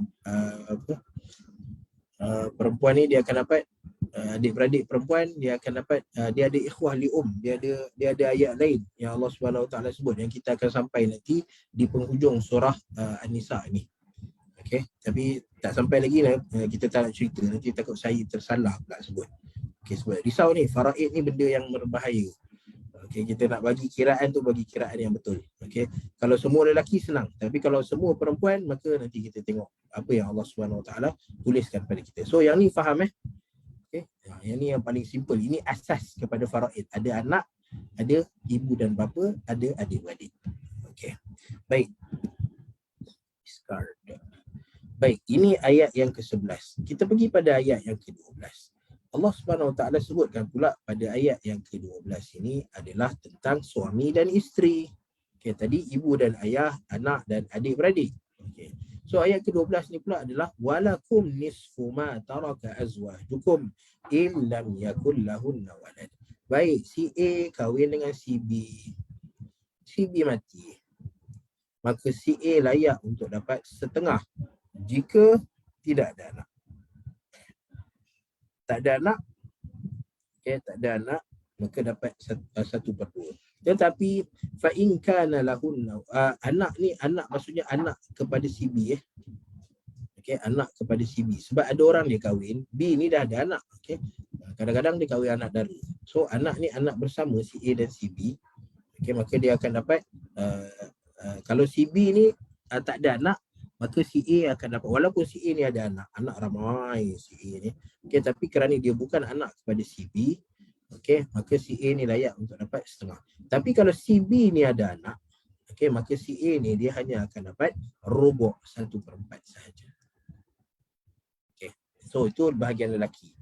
Okay, katalah yang mati ni lelaki. Ni kalau perempuan mati isteri mati. Okay, isteri mati, kalau dia ada anak, kalau perempuan isteri ni ada anak, maka suami dapat 1/4. Kalau dia tak ada anak, maka suami dapat 1/2. Baik, terbalikkan, suami meninggal dunia. Okay, so apa yang isteri dapat? Isteri akan dapat, kalau tak ada anak, maka dia akan dapat 1/4. Ni cerita tak ada anak. Kalau ada anak, maka dia akan dapat 1/8. Okay. Falahunna thumunu mimma taraktum. Okay, sampai sini ya. Okay, tapi semestinya mim ba'di wasiyatin yusina biha udain. Mim ba'di wasiyatin tusuna biha udain. Benda pertama yang perlu diselesaikan dengan benda yang faraid ini adalah wasiat dulu. Okay, kemudian hutang. Okay, dan kemudian perbelanjaan ke bumi. Okay, semua ni kena guna harta-harta daripada si mati. Okay. Wa in kana rajulun yurathu kalalatan aw imra'atun wa lahu akhun aw ukhtun falikulli wahidin minhum as-sudus. Okey, baik. Dekat sini Allah Subhanahu Wa Taala sebutlah satu perkara. Okay, yang tadi yang saya ke IV kan. Wa in kana rajulun yurathu kalalah. Apa maksud kalalah? Okay. Kalaulah ni orang yang tak ada aslul wirasah ataupun dia tak ada far'ul wirasah. Dia tak ada ibu, dia tak ada bapa. Dia tak ada anak lelaki ataupun perempuan. Okey, yang ada hanyalah akhun atau ukhtun. Si A ni meninggal dunia. Okey, lalu yang dia ada, yang ditinggalkan isteri dia, tak ada apa pun tak ada. Yang tinggal hanyalah saudara dia, lelaki dan perempuan. Okey, akhun atau ukhtun. Falikulli wahidin minhum as-sudus. Maka adik-beradik dia akan dapat 1/6 seorang. Okey, minhum as-sudus. Fa in kanu aktsara min dhalika fahum syuraka'u fi thuluth. Okey, kalau ada seorang je, maka seorang ni akan dapat 1/6. Kalau lebih daripada seorang, okey, kalau lebih daripada seorang, 2 atau 3 adik-beradik dia, maka mereka akan berkongsi 1/3. فهم شركاء في الثلث من بعد وصية يوصى بها أو دين غير مضار وصية من الله والله عليم حليم. Okey, baik. Kita ringkaskan pula yang ayat ke-12 ni. Walaupun ayat ke-12 ni lagi panjang daripada ayat ke-11, tapi dia tidak se-complicated ayat yang ayat ke-12 ni. Ayat yang ke-11 ni. Okay, baik. Saya pun bergetar suara nak mengajar faraid. Bukan senang. Sebab faraid ni diperlukan orang-orang yang pakar. Okey, A kahwin dengan B. Okey, maka kita tengok ada anak ke tak ada. Okey, kalau ada anak, okey, kalau kita kira tak ada anak, okey, B mati, isteri kan, ni isteri. Ini suami. Isteri mati, anak tak ada, maka suami dapat setengah. Okay, suami dapat setengah. Baki tu tengoklah kepada orang lain, bapak dia ke, mak dia ke. Okay, ini cerita suami dan isteri. Okay. Kalau ada anak, okay, si B ni dia ada anak. Anak dia dengan si A ke, anak dia dengan orang lain ke, okay, maka ada anak. Anak dia A kecil, B kecil, C kecil. Okay. Maka suami dia akan dapat 1/4. Katalah suami pula meninggal dunia. Okay, tinggallah isteri. Mak ni tinggal. Okay. So mak ni dia akan dapat 1/4 kalau tak ada anak. Kalau ada anak, maka dia akan dapat 1/8. Baik, A meninggal dunia, apa pun tak ada, tinggal adik-beradik je, kiri dan kanan. Okay. Dan seorang dia pula adik-beradik dia. Okay, ada seorang adik-beradik dia, ada seorang je. Okay, seorang je adik-beradik. Adik-beradik. Okay, maka adik-beradik yang seorang ni dia akan dapat 1/6. Kalau lebih daripada 2, 3, 4 adik-beradik, maka mereka akan berkongsi 1/3 daripada harta si mati. Baki dia akan pergi tengoklah mana kalau tak ada orang lain sangat, maka fali aula rajulin zakar. Maka lelaki yang paling hampir dengan si A ni akan dapat semua. Okey, baki dia, lelaki yang paling hampir dengan si mati akan dapat semua. Okey, so ini adalah faraid dan ini adalah asas kepada faraid. Okey, kerana faraid ni dia akan berkembang. Dia akan pergi kepada kalau tak cukup duit, kalau ada lebihan duit. Okey, kalau orang ni tak ada, orang tu tak ada, yang tinggal hanyalah hamba dia ke. Okey, yang tinggal hanyalah apa lagi? Yang tinggal hanyalah dia punya anak angkat ke. Macam mana keadaan dia. Dan kalau ada anak yang khunsa contohnya, lelaki atau perempuan, macam mana nak buat? So ini perbincangan yang mendalam dalam faraid. Tetapi Allah Subhanahu Wa Taala pada permulaan ni, Allah Taala nak bagi tahu bahawa di sana adanya faraid. Dan faraid ini telah ditetapkan sama ada daripada usul atau furu'. Usul kita iaitu ibu dan bapa kita, furu' kita iaitu anak dan anak dan cucu kita. Okay, so itu furu'. Okay, ataupun kita ada pasangan hidup, hubungan kita disebabkan oleh perkahwinan. Kita ada suami, kita ada isteri dan kita ada adik-beradik kita. Okay. So semua orang yang di sekeliling kita, mereka adalah ahli waris kita. Okay, baik, boleh nampak? Okay, so kita nak pergi kepada sebab turunnya ayat ni. Kenapa ayat ini diturunkan? Okay. Kenapa Allah Ta'ala tetapkan? Bukankah senang kalau kita bagi je? Okay, harta milik kita, kenapa nak bagi pada orang lain? So ada sebab kenapa Allah Ta'ala turunkan ayat-ayat seperti ini. Okay, maka sebab yang pertama, riwayat yang pertama adalah riwayat yang datang daripada Jabir bin Abdullah radhiyallahu ta'ala anhu. Okey, Jabir berkata pada suatu ketika Nabi sallallahu alaihi wasallam adani Nabi sallallahu alaihi wasallam wa Abu Bakr fi Bani Salimata mashiyaini fawajadani Nabi sallallahu alaihi wasallam la a'qilu shay'an fada'a bima'in fatawadda'a minhu ثم رش علي فأفقت فقلت ما تأمرني أن أصنع في مالي يا رسول الله فنزل يوصيكم الله في أولادكم. Baik, apa sebab turunnya ayat ni? Sebabnya adalah satu riwayat daripada Jabir bin Abdullah radhiyallahu taala anhu. Kata Jabir radhiyallahu taala anhu, adani Nabi sallallahu alaihi wasallam. Pada satu ketika Nabi sallallahu alaihi wasallam datang melawat aku, menziarahi aku. So ada ya'udu, okey, ini ada ni dia ziarah. Tapi dalam riwayat ni tak guna perkataan ziarah, tapi guna perkataan ada. Kerana apa? Kerana ada ni biasanya adalah untuk orang yang sakit. Okey. Adahu, ya'uduhu. Okey, maksudnya sedang menziarahi orang yang sakit. Okay. Satu ketika Nabi SAW dan Abu Bakar As-Siddiq radhiyallahu taala anhu menziarahi Jabir bin Abdullah radhiyallahu taala anh dalam keadaan berjalan kaki. Okey. Hai Bani Salimah. Nak kena tahu hai Bani Salimah. Siapa yang pernah pergi Madinah Al-Munawwarah, dia akan tahu hai Bani Salimah ini adalah tempat yang adanya masjid Qiblatain. Okay, tempat yang adanya masjid dua kiblat. Dan boleh bayangkan betapa jauhnya perjalanan daripada Masjid Nabawi, tempat tinggal Nabi SAW, dan kawasan tempat tinggal rumah Abu Bakar As-Siddiq, berjalan kaki mereka berdua kerana nak pergi ziarah Jabir bin Abdullah radhiyallahu taala anhu. Okay, dan ini satu kita panggil hobi ataupun kebiasaan Nabi SAW. Okay, dan kebiasaan ini yang kita jarang tampilkan ke hadapan. Di mana Nabi SAW dan Abu Bakar As-Siddiq dan bahkan kadang-kadang Nabi SAW sendiri suka berjalan. Okay, so kalau kita berjalan untuk pergi ke suatu tempat dengan tujuan yang baik, maka perjalanan itu adalah bukan hanya perjalanan yang dapat pahala, tetapi perjalanan yang mengikut sunnah Nabi SAW. Nabi berjalan. Ya, antara tempat Nabi berjalan adalah Nabi berjalan pergi Quba. Ya, daripada Masjid Nabawi, Nabi nak pergi Quba, kita naik bas pun kena tunggu 20 minit, 25 minit baru kita dapat sampai ke Quba. Bayangkan Nabi SAW berjalan kaki.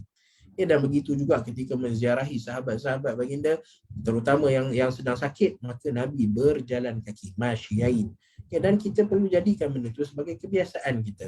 Kita rajin berjoging, riyadhah ya, tapi pada masa yang sama jangan kita nafikan pada diri kita kelebihan nak ikut sunnah Nabi SAW dengan kita berjalan kaki. Kadang-kadang jalanlah kaki pergi masjid. Kita berjalan kaki pergi ziarah sahabat kita ke, ya, jalan kaki untuk pergi melawat masjid mana-mana ke.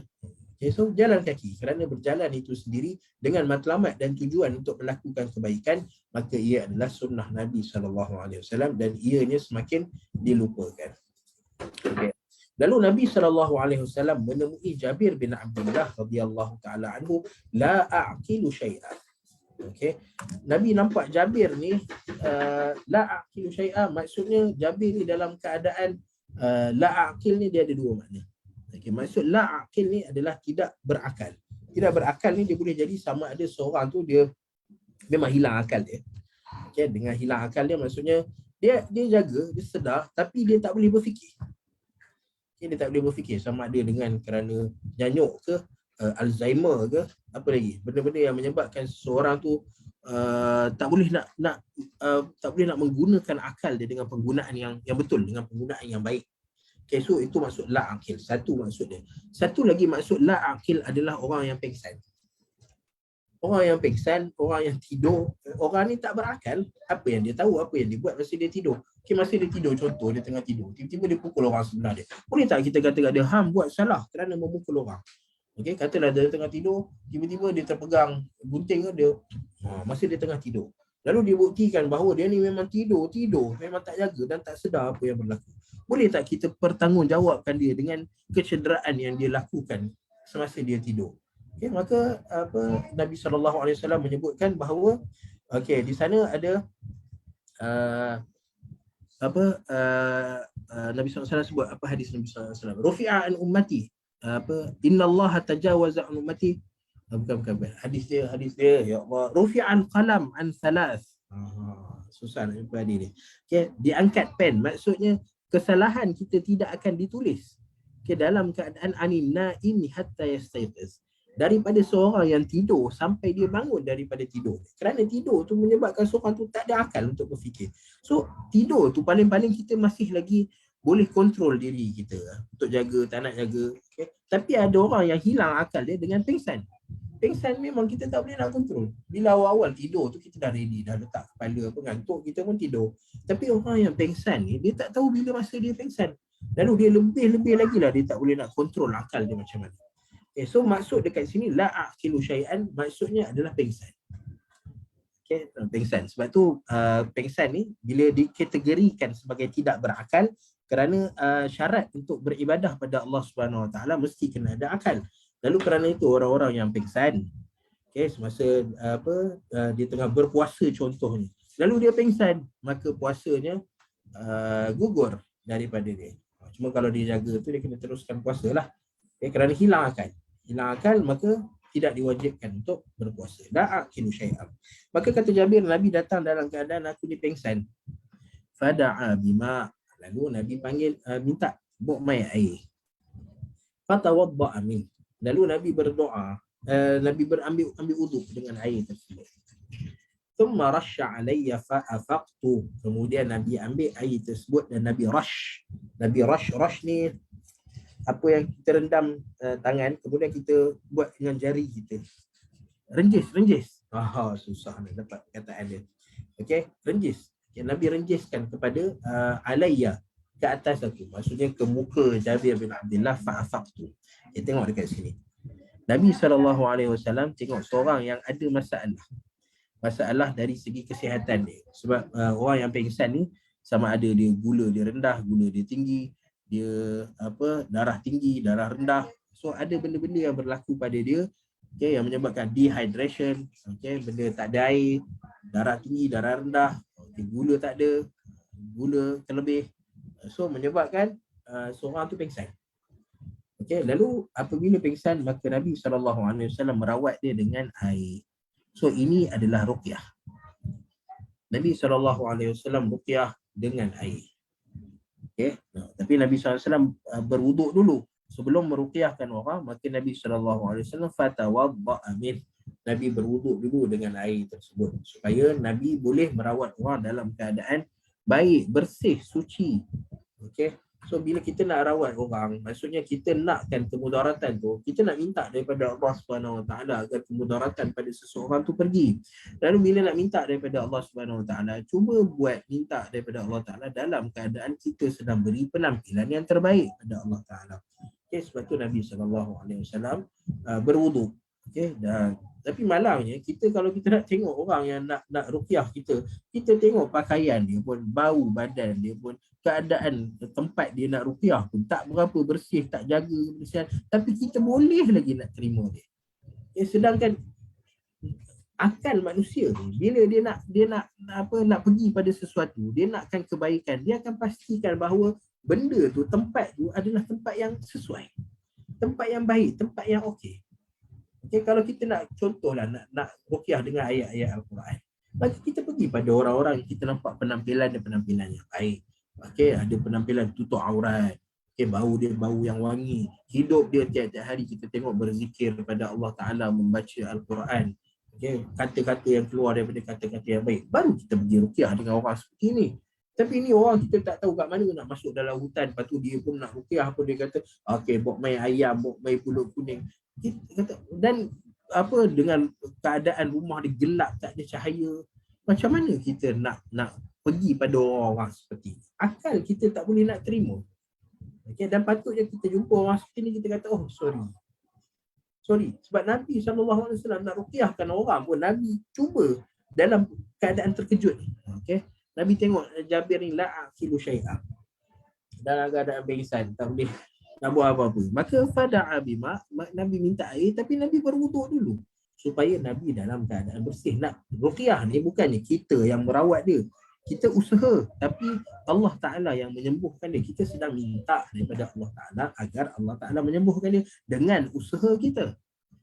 Okay, melalui usaha kita minta pada Allah Subhanahu Wa Ta'ala. Lalu macam mana? Okay, kalau sebaik-baiknya bagilah penampilan yang terbaik. Fatawadda'a minhu thumma rasya alayya fa'afaqtu. Kemudian Nabi gunakan air yang sama untuk Nabi rash. Ya, dan kalau kita nak ruqyahkan orang, maka gunalah air.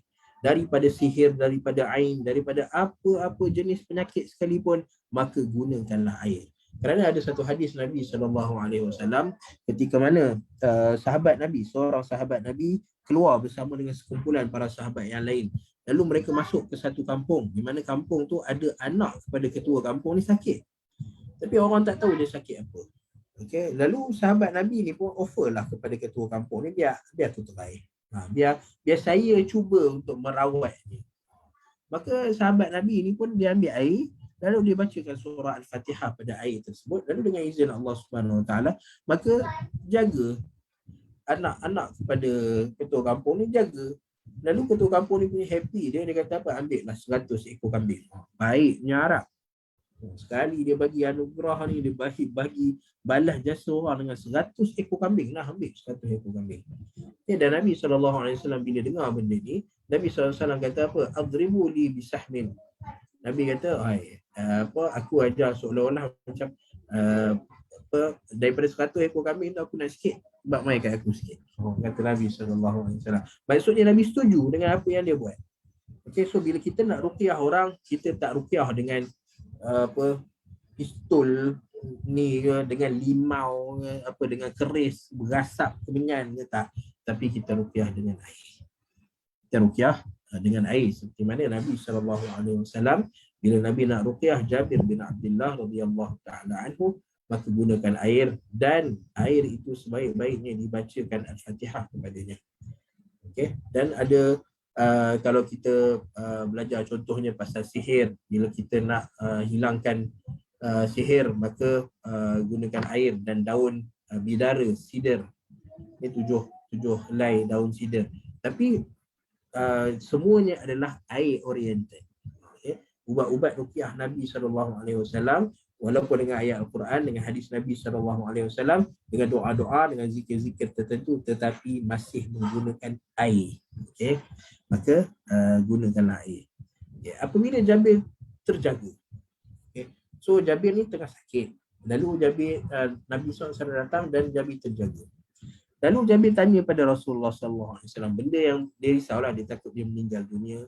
Lalu dia tanya, "Madza ta'muruni an asna'a fi mali ya Rasulullah?" Ataupun "Ma ta'muruni an asna'a fi mali ya Rasulullah?" Apa yang engkau perintahkan pada aku wahai Rasulullah untuk aku buat dengan harta aku? Takut aku mati. Okay, lalu apa yang patut aku buat? Maka di sinilah turunnya firman Allah Subhanahu Wa Taala, surah ayat yang ke-11 dan ayat ke-12. Okay, riwayat ini adalah riwayat Al-Bukhari dan Muslim. Baik. Cuma di sana ada satu riwayat lain. Okay. Ada satu riwayat lain yang mana riwayat ini juga menyebutkan bahawa ayat ini turun disebabkan oleh peristiwa ini. So peristiwa apa? Okay, mari kita tengok peristiwa yang kedua daripada Jabir bin Abdullah radhiyallahu taala. Hadis daripada Jabir juga. Ja'at imra'atu Sa'd bin Rabi' bibnataiha min Sa'din ila Rasulillah sallallahu alaihi wasallam. Isteri kepada Sa'ad bin Rabi' radhiyallahu taala anhu bertemu Rasulullah sallallahu alaihi wasallam dengan dua orang anak perempuan dia dengan Sa'ad bin Rabi'. Okey, maksudnya perempuan ni dia ada anak lain. Okay, selain daripada anak dengan Sa'ad bin Rabi'. Okay, maksudnya dia pernah berkahwin dengan Sa'ad bin Rabi', lalu ada dua orang anak perempuan. Lalu perempuan ni bawa lah dua orang anak perempuan dia dan Sa'ad. Okay, anak perempuan dia dengan Sa'ad pergi berjumpa Rasulullah sallallahu alaihi wasallam. Lalu dia berkata kepada Rasulullah sallallahu alaihi wasallam, "Wahai Rasulullah, hatani ibnata Sa'd bin Rabi'." Dua orang ini adalah anak perempuan kepada Sa'ad bin Rabi'. Qutila abuhuma ma'aka yawma Uhud. Di mana bapa mereka telah terbunuh syahida, mati syahid ketika berperang bersama dengan engkau pada peperangan Uhud. Dan wa inna ammaha akhadha malahuma, dan bapa saudara mereka, adik-beradik kepada Sa'ad bin Rabi' telah ambil harta mereka. Malahuma falam yada' lahuma malan wala tunkahani illa walahuma mal. Maka pakcik diorang ni bila dah ambil harta, dia tak tinggal sikit pun kat dua orang anak perempuan Sa'ad ni. So mak dia ni marah dah. Okay. So harta ni harta Sa'ad. Okay. Dan biasanya harta ni anak yang dapat. Tapi apa saya pula pak dia datang, pak menakan dia datang, pak cik dia datang, dia ambil harta tu dan tak bagi sikit pun pada anak perempuan ni. Okay. Dan mak dia ni kata, isteri, bekas isteri Sa'ad bin Rabi' ni, dia pun kata apa? Dia kata, wala tunkahani illa walahuma mal. Dan kedua-dua mereka tidak akan dinikahi melainkan ada perempuan, melainkan ada harta. Maksudnya orang-orang Arab pada zaman Nabi SAW bila nak pilih isteri, antara sebab mereka pilih isteri adalah apabila isteri tersebut ada harta. Ya, kerana senang, mereka ni sahabat-sahabat Nabi ni kadang-kadang kena keluar pergi berniaga, kadang-kadang kena keluar pergi berperang, kadang-kadang kena keluar pergi menuntut ilmu. Lalu kalau isteri yang ada harta, maka dia tenanglah kat rumah. Dia nak berbelanja pun senang, dia nak buat apa pun senang. Okay, tapi kalau tak ada harta yang ditinggalkan, maka berpeluhlah isteri tu kat rumah nak fikir macam mana susu anak, pampers anak, makan minum anak, semua macam mana. Dia punya makan minum lagi nak kena kira. So, kalau tak ada harta, tak ada benda yang ditinggalkan, maka risaulah. Okay, orang-orang zaman dulu, bila dia nak cari, maka dia tengok kepada antara benda yang mereka tengok adalah pada harta. Walahuma mal. Okay, maka Nabi SAW bila dengar isteri Sa'ad bin Rabi' bercerita tentang perkara ini, maka Nabi kata, yaqdillahu fi dhalik. Okay, Nabi tak tahu nak buat macam mana. Nabi serahkan. Allah Ta'ala akan memberi ketetapannya pada peristiwa ini. Maka turunlah ayatul miras. Maka turunlah ayat miras, iaitu ayat ke-11 dan ayat ke-12 daripada surah An-Nisa. Maka apabila turun ayat-ayat ini, faba'atha Rasulullah sallallahu alaihi wasallam ila ammihima. Maka Nabi sallallahu alaihi wasallam memerintahkan agar pak cik diorang ni, adik-beradik kepada Sa'ad bin Rabi' ni datang berjumpa dengan baginda. Maka apabila dah ada depan baginda, maka Nabi sallallahu alaihi wasallam berkata kepada i'ti ibnatai Sa'din as-sulusain. Berilah daripada harta Sa'ad yang kamu ambil tu, bagi pada dua orang anak perempuan dia ni sulusain. Okay. Bagi 2/3 daripada harta tersebut kepada dua orang anak perempuan Sa'ad. Kenapa 2/3? Tadi kita sebut kerana kalau anak perempuan seorang dapat separuh, tapi anak perempuan lebih daripada seorang, maka dia share 2/3. Wa'ati ummahuma as-thumun, dan berikan kepada mak mereka ni 1/8. Kenapa 1/8? Kerana suami yang mati meninggalkan isteri dan ada anak, maka isteri ini layak untuk mendapat 1/8 daripada harta. Wama baqiya fahuwa lak. Apa yang baki, yang tersisa di situ, maka ia adalah milik kamu. Okey, katalah 2/3 contoh. Ini nak kira faraid, kita bagi contoh kiraan faraid. 2/3. Dapatkan 2 anak perempuan. Ya Allah. Okey, 2 anak perempuan. Okey, kemudian 1/8 dapat pada mak ataupun isteri. Okey, baki itu berapa? Okay, kita nak tengok baki. So bila nak tengok baki, kita kena samakan dia punya bawah ni. Ni 1/3 8. 3 dengan 8, apa yang paling dekat? 3 kali 3, 8 kali 2, 16. 3 kali 4, tak ada. 8 kali 3, 24. Dia kena per 24. Baik. Per 24 kan? Okey. 2 kali berapa 24? 12. So ini ada bukan 3 kali berapa 24 tadi? 3 kali 8. So 2 kali 8 16. Okey, 1/8. 8 kali 3, 1 kali 3, 3. 16 campur 3 sama dengan 19. So 19/24 dah diguna pakai. So baki dia berapa? 5. 5/24 adalah milik bapa saudara tadi. Fama baqiya fahuwa lak. Okay, so fama baqiya, baki dia adalah 5/24. Okay, so orang yang nak faraid ni pun kena pandai matematik juga ni. Okay, kena pandai matematik juga untuk kira faraid. Tapi alhamdulillah kita dah ada alat-alat musim, dia dah ada dia punya aplikasi untuk kiraan faraid. So UKM pun ada untuk kiraan faraid. So kiraan faraid sekarang ni mudah. Okay, mudah sebab apa, dah ada apps yang dah apa siap lah. Kalau ni dengan ni je dapat yang sekian-sekian. Okay, kalau tak, dulu kita kena kira manual.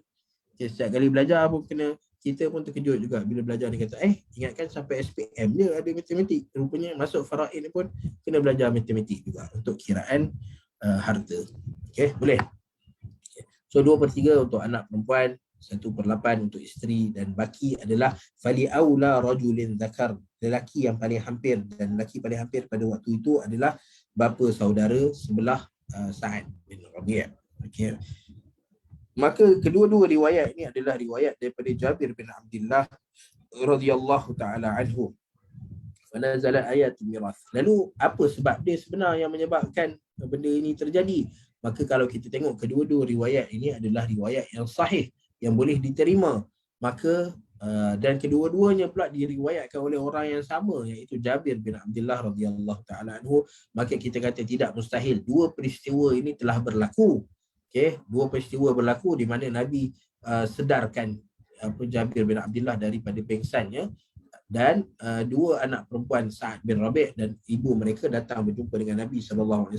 Dua peristiwa ini berlaku, barulah turun ayat 11 dan ke-12 daripada surah An-Nisa. Okey, so boleh. Baik. So itu adalah perkara yang berkaitan dengan wirasah. Okey, dan ayat wirasah ni dia hanya akan habis bila dia tak habis lagi ni.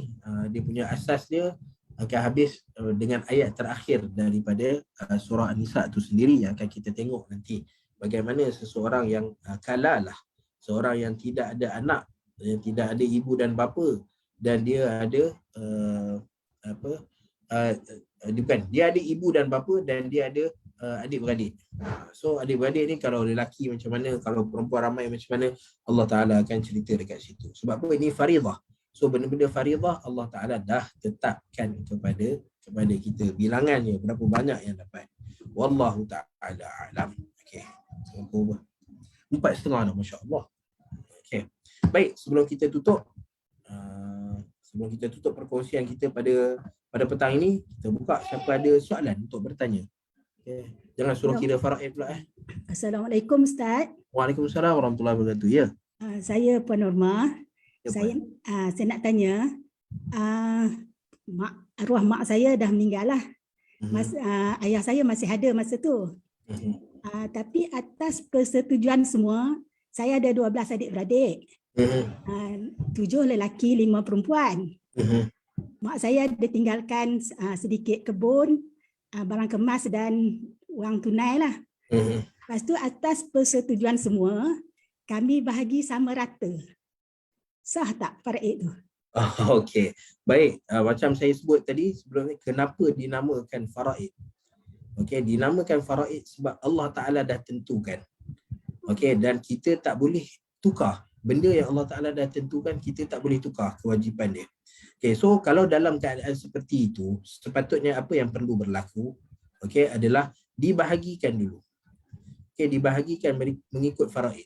Okay, mengikut anak lelaki dapat berapa, ayah dapat berapa. Okay, dibahagikan semua, dan kemudiannya barulah siapa yang kata, okay, tak apa, saya punya harta ni, saya tolak sikit pada ni. Yang ni bagi apa, siapa nak bagi pada bapa ke, nak bagi. Selepas dibahagikan, baru kita boleh buat persetujuan baru. Okey, sebab apa? Sebab kalau kita bagi sama rata, orang yang dapat kurang, dia dapat lebih, dia happy. Tapi orang yang dapat lebih, tiba-tiba dia dapat kurang. Lepas 5 tahun, lepas 10 tahun, dia rasa tak puas hati. So dekat situ, dia akan masalah. Tapi sebelum faraid tu, kita orang dah bermesyuarat lah, berbincang. Semua cakap kata bagi sama rata lah, sebab ramai kan, nak menyenangkan, semua setuju, yang lelaki pun setuju. Okey, baik. Dia macam ni Puan. Okey, kita kata benda tu bagus sebenarnya, bagus, tapi dia mesti lalu proses dia dulu.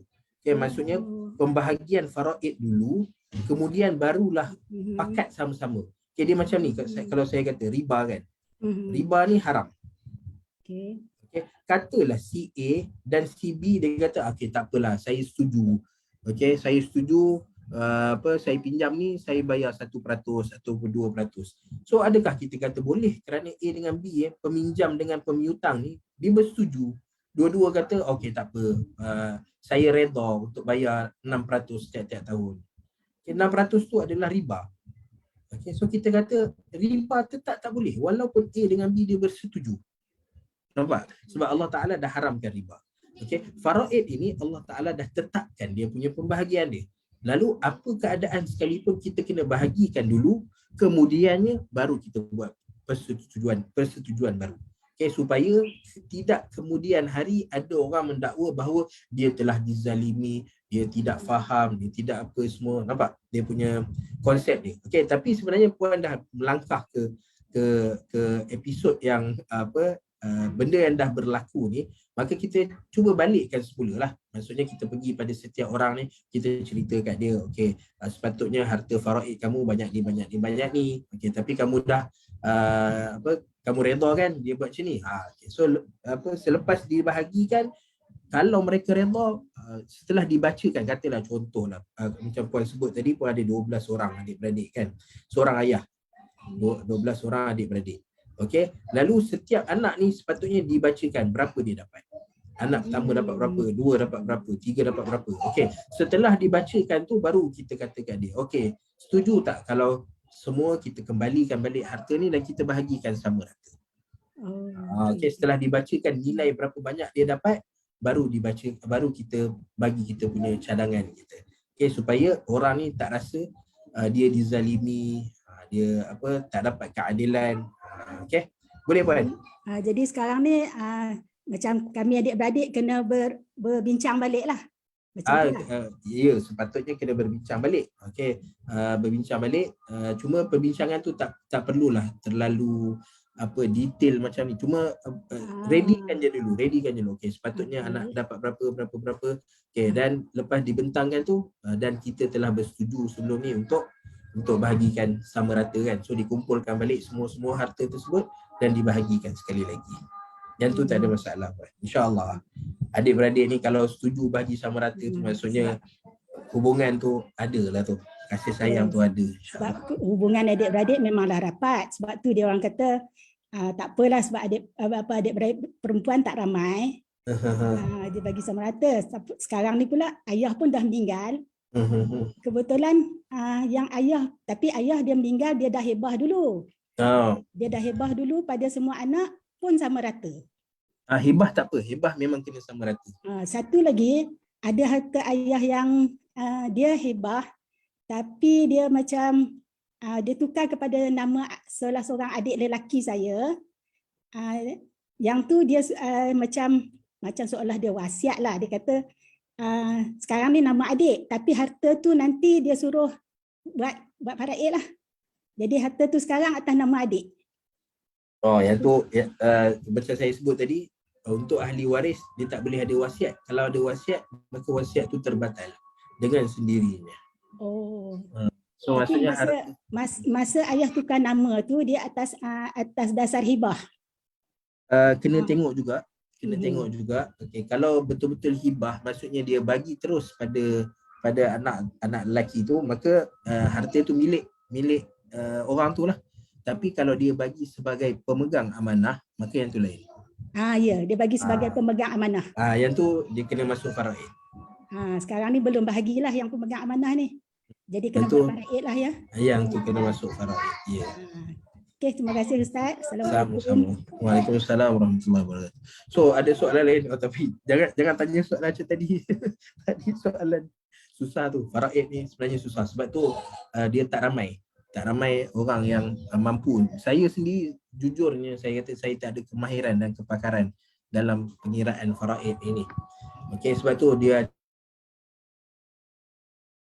di jabatan agama, setiap jabatan agama dalam mahkamah syariah memang ada bahagian untuk faraid saja. Sebab memang perlukan kepada orang-orang yang betul-betul khusus kepada kepakaran dalam faraid ini. Okey.